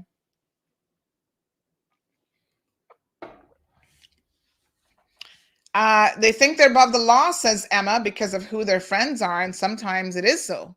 So much corruption in this little island. Well, nobody should be above the law. And where's Lloyd's Steakhouse? Where's that one? There's so many steakhouses on this island for such a small island. Jonathan says all vaccinated people need to stand up and demand the borders reopen. Well, hell, the unvaccinated should stand with us too, because they don't believe that there's a virus or anything going on. So what's the problem? Let's just reopen. Let's do it. Very, very interesting developments this morning. I've got some scratching around to do. What a hot mess.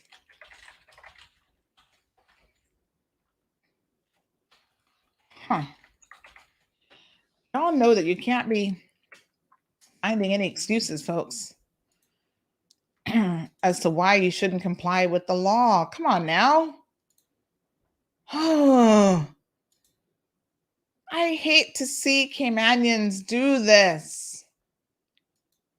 Anybody, I mean, I don't care if you're Caymanian or not, but it does insult me a little bit more when a Caymanian breaks the law, because this is our country, folks. If no one is going to care about this country but us, it should be us. You know what I'm saying? And when you have no regard for it, I'm just like, why? It's no wonder other people can come here and think that they can disrespect your house. Because if you can't even respect your own house, you know? No, man, come on now. Sure. What a mess. I'm so disappointed. What a mess. So poor Lavelle has gone back to protesting out by the government building. A number of people have seen her out there. Very, very unfortunate situation. She continues to say that she needs justice. I hope that one day she will be in a position to get the help that she needs. And, you know, get that situation sorted out. I feel sorry for her. On the one hand, and I know a lot of us are also like, you know, it's obvious that something isn't right with her. But then some people say, are you sure about that, Sandy? Because she seems to be so intelligent. And I said, well, sometimes someone can be intelligent and they still have mental health issues, and it manifests itself in a different way. Because apparently what she does is she'll go to protests in a particular outfit, normally very, very short shorts, batty riders, showing everything. You don't have to look far. And she dances and twerks and does the most to draw attention to herself. And then when she's getting ready to leave for the day, she will change clothes into a more professional looking outfit, which is so ironic. And then go and hitch a ride around the corner so that you don't notice that if you were someone who wasn't really paying attention, you would not notice actually that that was the same person who had just been protesting in front of the government building. So remember, she was at the governor's residence for a while. Thank God she left him alone. He must be so relieved, but he still has to go to work and see it now. But he must have been so relieved, like, oh, thank the Lord, at least it's not at my residence. Poor Miss Lizzie must have been like, honey, can't you do something about this woman in these shorts? It's just so inappropriate. It's interfering with the enjoyment of my afternoon tea. I really can't digest this tea with her twerking and working it. Please, darling, can you call the National Guard, the regiment? Have them help me. Now she's out on the steps of the government building. But, you know, people say, listen, if the Cubans can go out there and protest, why not her? I mean, I don't know. Javid is having a laugh at my attempts at an English accent. Miss Iva says, I travel with my CMR cup to drink my Milo while I watch you. Yes, sir. Take that. Speaking of people with their CMR cups, big shout out. I'm going to do a birthday greeting here, so don't y'all log off. You got to listen to this one. Big shout out to Marshall. Marshall, are you here this morning? Marshall got his mug yesterday, courtesy of Louis. So Louis had an extra mug, and Marshall wanted a mug, so I sent Louis the address, and guess what? Louis hooked up Marshall, sent him his mug, and there he is. And Marshall made sure to tell me, honey child, I'm not drinking coffee or tea in this. I'm drinking some wine. Mm-hmm. I said, well, that's the beauty of a mug. You can pretty much have anything in it. You know what I love to put in a mug? Ice cream. Am I the only person? I think I've said this before. Am I the only person who loves to put ice cream in a mug? What's the name of that ice cream? Jen and Berries? Is it Jen and Berry? What the heck is it called? Jen and Berries? Is that what it is? Yes, Jen and Berries ice cream. Now I gotta tell you which one is my favorite. And I'm blaming Miss, hold on now. I'll tell you who I'm gonna blame for this. It's all her fault how I got addicted to this ice cream. Oh God, I gotta find which one it is now. It is so divine. Oh my God. Oh, Miss, oh gosh, what's my little friend name now? Hold on now.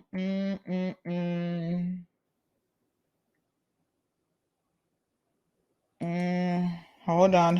I'm gonna soon tell you her name.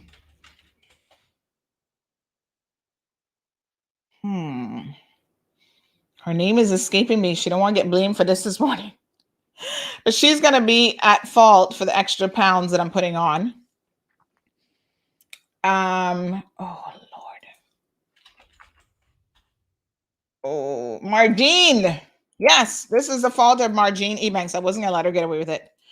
Margene introduced me to this ice cream, you folks, and this is the best ice cream in the world.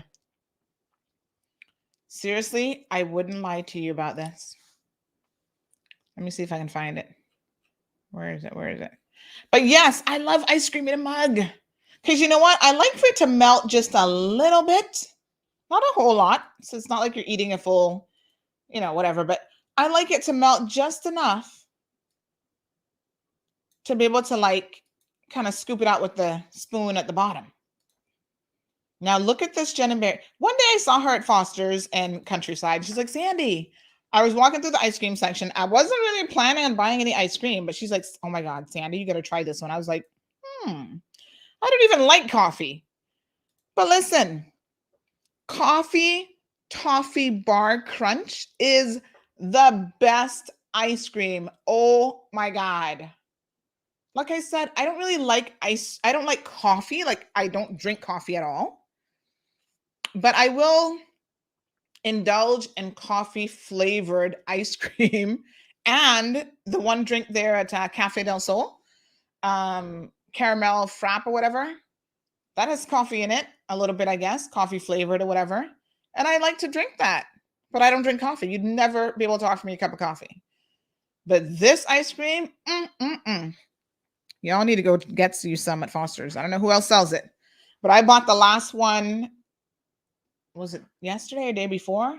I saw only one there and I said, oh my gosh, they're almost out of Ben and Jerry's. And there's only one coffee toffee bar crunch left. So I grabbed it up and I put it in the cart. I try not to eat it too often. I just leave it in the fridge, but geez, I'm beast. You scoop a little bit of that in your CMR mug. Lavana says that she's intelligent and she knows what she's doing, but something's still missing. Something not firing in all cylinders.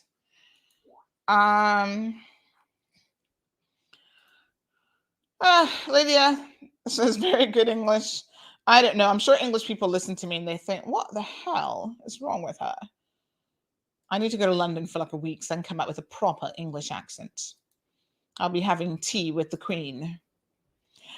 So yes, Marshall is official. He's got his mug. Ooh, Bonnie, Ben and Jerry's. Did I say Jen and Jerry's? I think I said Jen, right? It is Ben and Jerry's. What the hell am I talking about? Ben and Jerry's. Was I saying Jen and Barry? It's Ben and Jerry.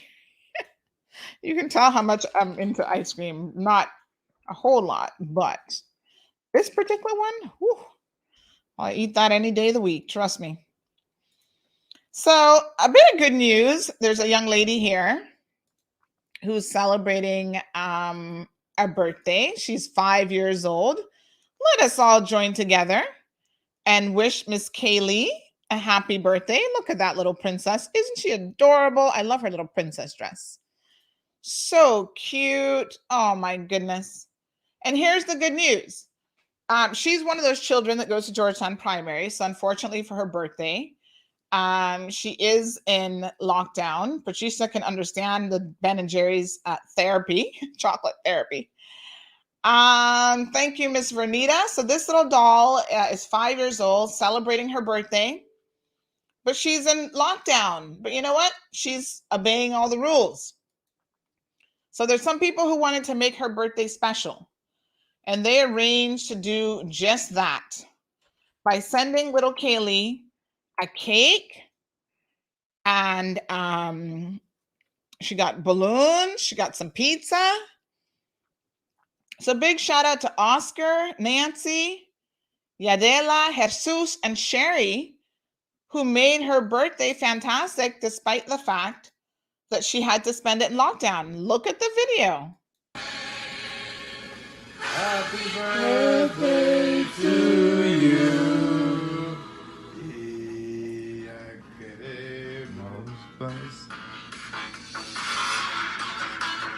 Yeah.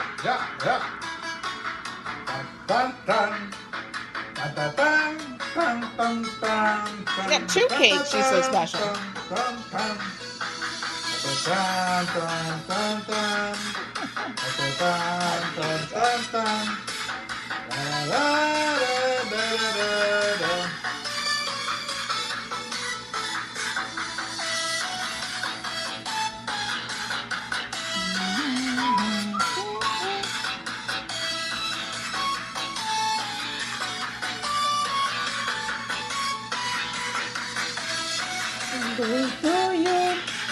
Happy birthday to you. Happy birthday, happy birthday, happy birthday to you. Yeah. So Kaylee, happy birthday. Her mom says she actually loves the show. I was like, she's only 5. Her mom says she loves the show. So I better be watching my language because this isn't always appropriate for a 5-year-old. But anyway, Kaylee, happy birthday, my darling. We wish you all the best. I think every 5-year-old, they're so excited when they're 5 about everything in life. They should have the best birthday, and despite the circumstances, there were some people who really made it special for her. So again, happy birthday, Kaylee. Wishing you all the best. Kids that age are just so funny. I got to tell you about a conversation I had with my daughter. So I picked her up from school, and I guess she was thinking in the car. She says, "Mommy, where were you born?" And I was like, "Oh, I was born right here in the Cayman Islands, just like you, at Georgetown Hospital." And she's like, "Oh, so I'm a Caymanian because I was born in the Cayman Islands, and you're a Caymanian too?" And I was like, "Yeah." So then she was thinking some more. She's like, "What about Daddy?" "Well, Daddy wasn't born in the Cayman Islands." I was like, "No, so he's not a Caymanian. Daddy's a Jamaican." And she's like, "A Jamaican?" I said, "Yeah, because he's from Jamaica." She's like, Probably a little bit too complex to start explaining to her that she's technically half Jamaican too. But she'll get there. So she was kind of piecing it together in her head. If I was born here and I'm a Caymanian, and my mommy was born here, she's a Caymanian too. Like she had this aha moment. I was like, yes, sort of. I asked her what she wanted to be for Halloween. She said, "I want to be a princess or a, what was it? A princess or something else." And they're basically the same. I'm like, they're kind of the same. She's like, no. A princess is different from what was it? A princess or some other term. I can't remember now. So I was thinking to myself, a princess again this year? Weren't we a princess last year? Can't we do something different? Don't you want to be Batgirl or something? She's like, no, I want to be a princess. I said, all right. We can certainly recycle that outfit. Soka chimes in on the ice cream discussion. She says that her favorite is Cherry Garcia, made with almond milk. To die for. Always love cherries. I've never had it. I don't feel like I need to get addicted to any other flavors. Like, I can see where this isn't going to end well, right? Chat, please. I'm still trying to get motivation to start working out, which hasn't, the motivation just has, it's left me. I think back to myself in my younger days, and even not that long ago, how I used to be so motivated. Like, I was going to the gym every day, doing dance aerobics. I was playing squash. I was playing tennis. I'm like, where has my exercise mojo gone? It's just ran away. It never seems to want to come back. This is horrible, y'all. We need to do something about this. So y'all need to help me get motivated. Remember during COVID, we were exercising with Ricardo? I wonder what Ricardo's up to. Now he's got 2 kids, so he might not have any time for us. He's got a young one that's a couple months old, so he's busy with family life. But we need to get back to walking and exercising. I have an idea for this government. The government needs to kickstart a wellness program. Anybody got any contact? Message Wayne for me, right? Tell him right now. Wayne Panton, Sandy says you all need to do a wellness program and have the whole country start to join in. We can do Tai Chi once a week. We can do reggae aerobics. We can just start walking. Start off slow because we're all kind of getting up there now where that middle age creep is a serious thing. But we could all do with losing at least 25 pounds. Honestly, I could lose 50 pounds. I'll still be okay. Probably more than that. But I like the idea. You know, they're stressed out. We're stressed out. And everybody knows that exercise is good for you when you're stressed. It helps to relieve the stress. Most of us just turn to food, and not the best food in the world either. Perla says, Sandy, don't put on the weight. We need CMR fit and trim. Well, child, I ain't fit and trim now. So, but I'm telling you, we got to work on it. No, Soka, I'm not going to try it. It's dark chocolate shavings. Oh, God. You see, that's one of the things I actually like about the other one. Is it has a different texture. Like, it has a couple things in it that are going on. So you see, it has the dark chocolate. And then it has the toffee, which I love me a toffee. So it gives you a little bit of crunch. And then it has the coffee flavored. It has a couple things in it. It is legit delicious. And that picture, that's how it looks. That's not a Photoshop picture, you know. Child, y'all make me hungry. But I'm going to be good. I'm going to have me some watermelon. I'm actually eating breakfast today, which is unusual. I'm going to have some watermelon. I've got a 10:30 meeting. And then I got to go to West Bay. Big shout out to Kathy Wilkes. I'm going to go visit her in West Bay today. We got some stuff to do with Kathy. So I'm going to have watermelon. I'm going to try to have a lunch. I'm going to try to have lunch at a decent hour today. Yesterday, lunch was like 4 o'clock in the afternoon. Al says, Ma Road took it. Just did 15 minutes on my treadmill. Good for you, Miss Sue. Every day, keep the heart and knees going. 50 pounds to go. I feel you. Jonathan, nobody wants to put their child at risk with this thing. Trust me. Soka's having a good laugh. Such bad influence. No, Guy, I'm not going for the ice cream. Let me see. Your name is Guyleen. Is that how you pronounce it? Guyleen? Freschetti. Is this an Italian name? She says, go for the ice cream. To hell with the...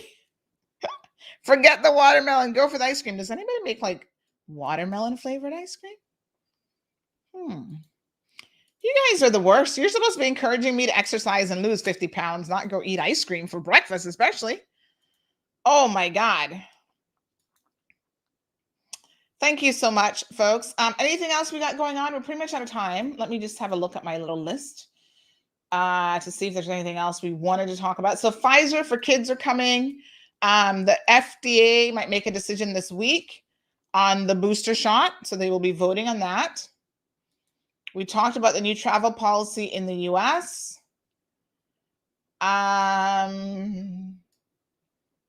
Yesterday we had, I think it was 8 new positives but those were travelers, so nothing new in terms of local transmission. Oh, the post office. In case you need to go to the post office. Does anybody go to the post office anymore? Anyway, if you do, they're going to be closed today. They're closing a little bit early at, I think it's 3 o'clock. So if you need to go to the post office for whatever reason, please go early, because they're closing early. They got something going on there. They didn't quite say what it was. It was kind of very cryptic message, like we're closing early because we got something to do. And it's like, okay. But they wouldn't say what it was. It was kind of like, okay. The Department of Health Regulatory Services has also closed its customer service desk at the government admin building effective yesterday. So they sent this out the same day it was closed. So for applications, complaints, and inquiries, including the Premium Payment Assistance Program, the department encourages customers to use electronic mediums such as mail and telephone.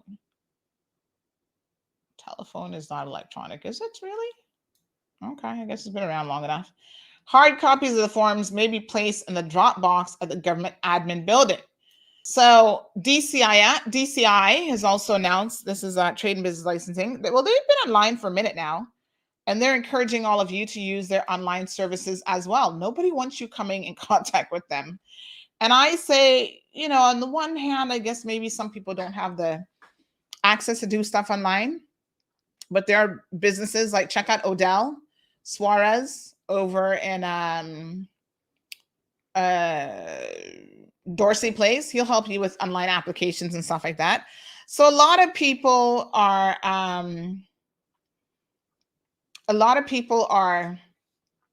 going out of their way, especially government, to do everything, all transactions online, and they're encouraging you to do so as well, right? So do your best.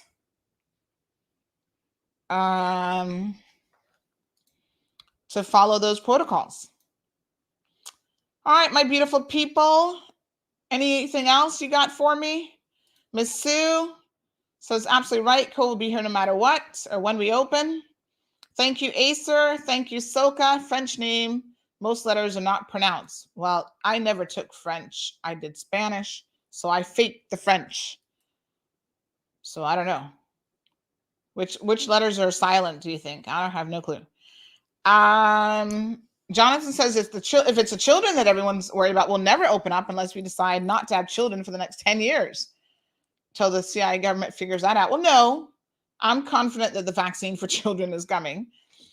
And then yes, we will have to open. But listen, Jonathan, this is it. Let me end on this note, right? We have an obligation to buffer our children. Just like young babies can't be vaccinated for whooping cough, but they don't have anywhere to catch it if nobody else in the community has it. This is the significance of vaccinations, folks. There will always be people who cannot get it, but enough of the regular community has it. You offer an invisible shield of protection against the very slight minority who cannot get it. But what we have now is a situation where people are refusing vaccines willy-nilly, and that is causing outbreaks, not just of COVID, but of all sorts of different things. All right, good folks. Thank you once more for tuning into the program. You guys have a wonderful day today. It is Truthful Tuesdays. Well, we're always truthful here on CMR. Have a fantabulous day. Soka, thank you. Don't be like John and pronounce everything foreign word like it's Spanish. He wasn't even pronouncing it like it was Spanish, John. I don't know what he was doing.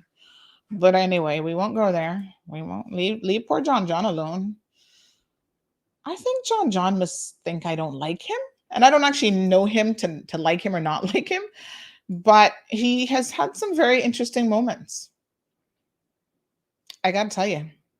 Last night, let me end on this positive note. Did you guys see the moon last night? Speaking of John. Anytime now I think of John, I think of the moon. That has stuck in my head. I went to the grocery store last night. So I got home Remember, I'm not allowing my child to go to the grocery store right now. I feel like the grocery store like has too many people. So I brought her home. And I'm like, you hang out in the garden with daddy. I'm going to go back to the grocery store. Oh, how could I forget to show you guys what I cooked last night? Oh, hold on now. So anyway, on my way back from the grocery store, I was in the car and I saw the moon. It had like an orange kind of tint over it. And I thought, oh my gosh, what a beautiful moon. Absolutely gorgeous. I couldn't believe it. And so I called my husband. I'm like, take Gigi outside, because she's always loved the moon. Like, she's always like, oh, the moon is so pretty. Even when she was like really baby, like a baby, she'd be like, the moon, the moon. Like, she always noticed the moon. So I'm like, take her so she can see the moon. But where they, like, I guess the positioning where the moon was in her house, he couldn't actually see it. It was visible on the main road. I was like, oh my gosh, the moon is so gorgeous. I don't know if it was a full moon last night, but it might have been. It was really pretty. So I decided to try my hand. Remember a few weeks ago during the storm, I was talking about corned beef. Yes, they're two different things. So we were talking about corned beef, and I was like, you know what? I've never actually, I've had like corned beef sandwiches. I've actually never even made corned beef sandwiches myself, but some people can really make a mean corned beef sandwich. And I've never made like corned beef myself. So yesterday, when I went to do the grocery shopping for some folks, somebody had on their list that they wanted corned beef. And I was like, I'm going to pick up a can of corned beef and try cooking it. So, child, I went and Googled corned beef Jamaican style. And, my husband's always like, where do you get these recipes from? I'm like, I don't know. I Google it. And then I find a Jamaican guy named Chef Ricardo. Certainly Chef Ricardo. He sounds legit to me. He's got a YouTube channel of over 1 million followers. The man must know what he's talking about. He must know how to cook. Anyway, child, Chef Ricardo gave me a little recipe idea. And I was like, okay. So I came home and threw a little something together. And look at this. My daughter didn't eat it. She's like, Mommy, I don't like this. And I'm like, try it. Just try one bite. Couldn't get her to eat it to save nobody's life. But look at what I did. A little corned beef mix-up with some coconut rice and some avocado on the side. Thank you, Chef Ricardo. Ervin says he can cook. Soka does not eat meat, but she says, even when I ate meat, yuck, I don't like corned beef. Well, you and Gianna's in the same boat, child. She's like, no, I'm not eating that. I'm like, try a little spoonful. She started eating the rice, and then she was like, oh, the rice tastes good. Now, I make me a mean coconut rice, child. Ask Kevin Dawkins about my coconut rice. Ooh, when he's on a diet, he can't come around if I'm doing like coconut rice and curd chicken, because he loves the coconut rice. But yes, this is my first time ever cooking corned beef. Some people call it bulla beef. That's the same thing, right? So yeah, look at that. I threw a little something together. Child, I must tell you, I finished my plate and I didn't hear any complaints from hubby. He finished his plate too. So, I'm thinking it must have been pretty good. Soka says, I love Gianna. The two of you have not met yet because of all of the travel restrictions that are in place, but maybe one day soon. You got to come home, Soka. Pay us a visit, girl. Take some vacation. So there, I threw it together, and it's not something. Listen, I've never made it in my life before, so it's not going to be like a regular item on the menu. Wee says, I love it with dumpling. Al says corned beef is the worst food. It probably is the worst for you, because even when I was taking out the can, I could see like remnants of fat in there, and I was like, oh, let me just scrape that off. Like, you don't need to add any more oil because it has enough oil in the corned beef itself. But once in a lifetime, I can at least say now I've cooked corned beef. There you go. And it wasn't too bad. People buy Pierre and Cayman. Well, where else are we gonna get it from if we don't buy it? Most of us don't have a pear tree, girl. Wanda is still thinking about Ben & Jerry's, but she's recommending the Chunky Monkey. And she says, and I love corned beef. See, there are lots of foodies around here. Oh, I know. Poor Coco.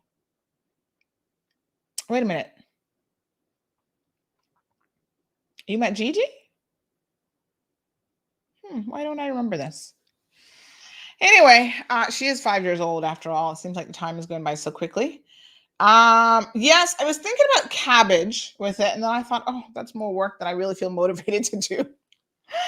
I was not up for all the cook. Listen, it was a relatively easy recipe, yes? Corned beef don't taste the same anymore. I think it's a new brand of horse. Jonathan, behave yourself. Behave yourself. Folks, thank you so much for tuning into the program. It's your illustrious personalities that certainly make this program worthwhile. I enjoy listening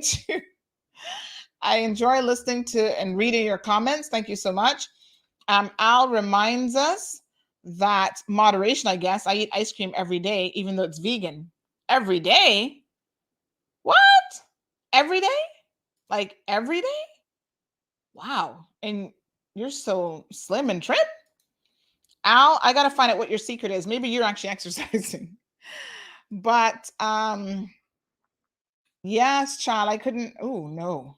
I would look like a house if I ate ice cream every day.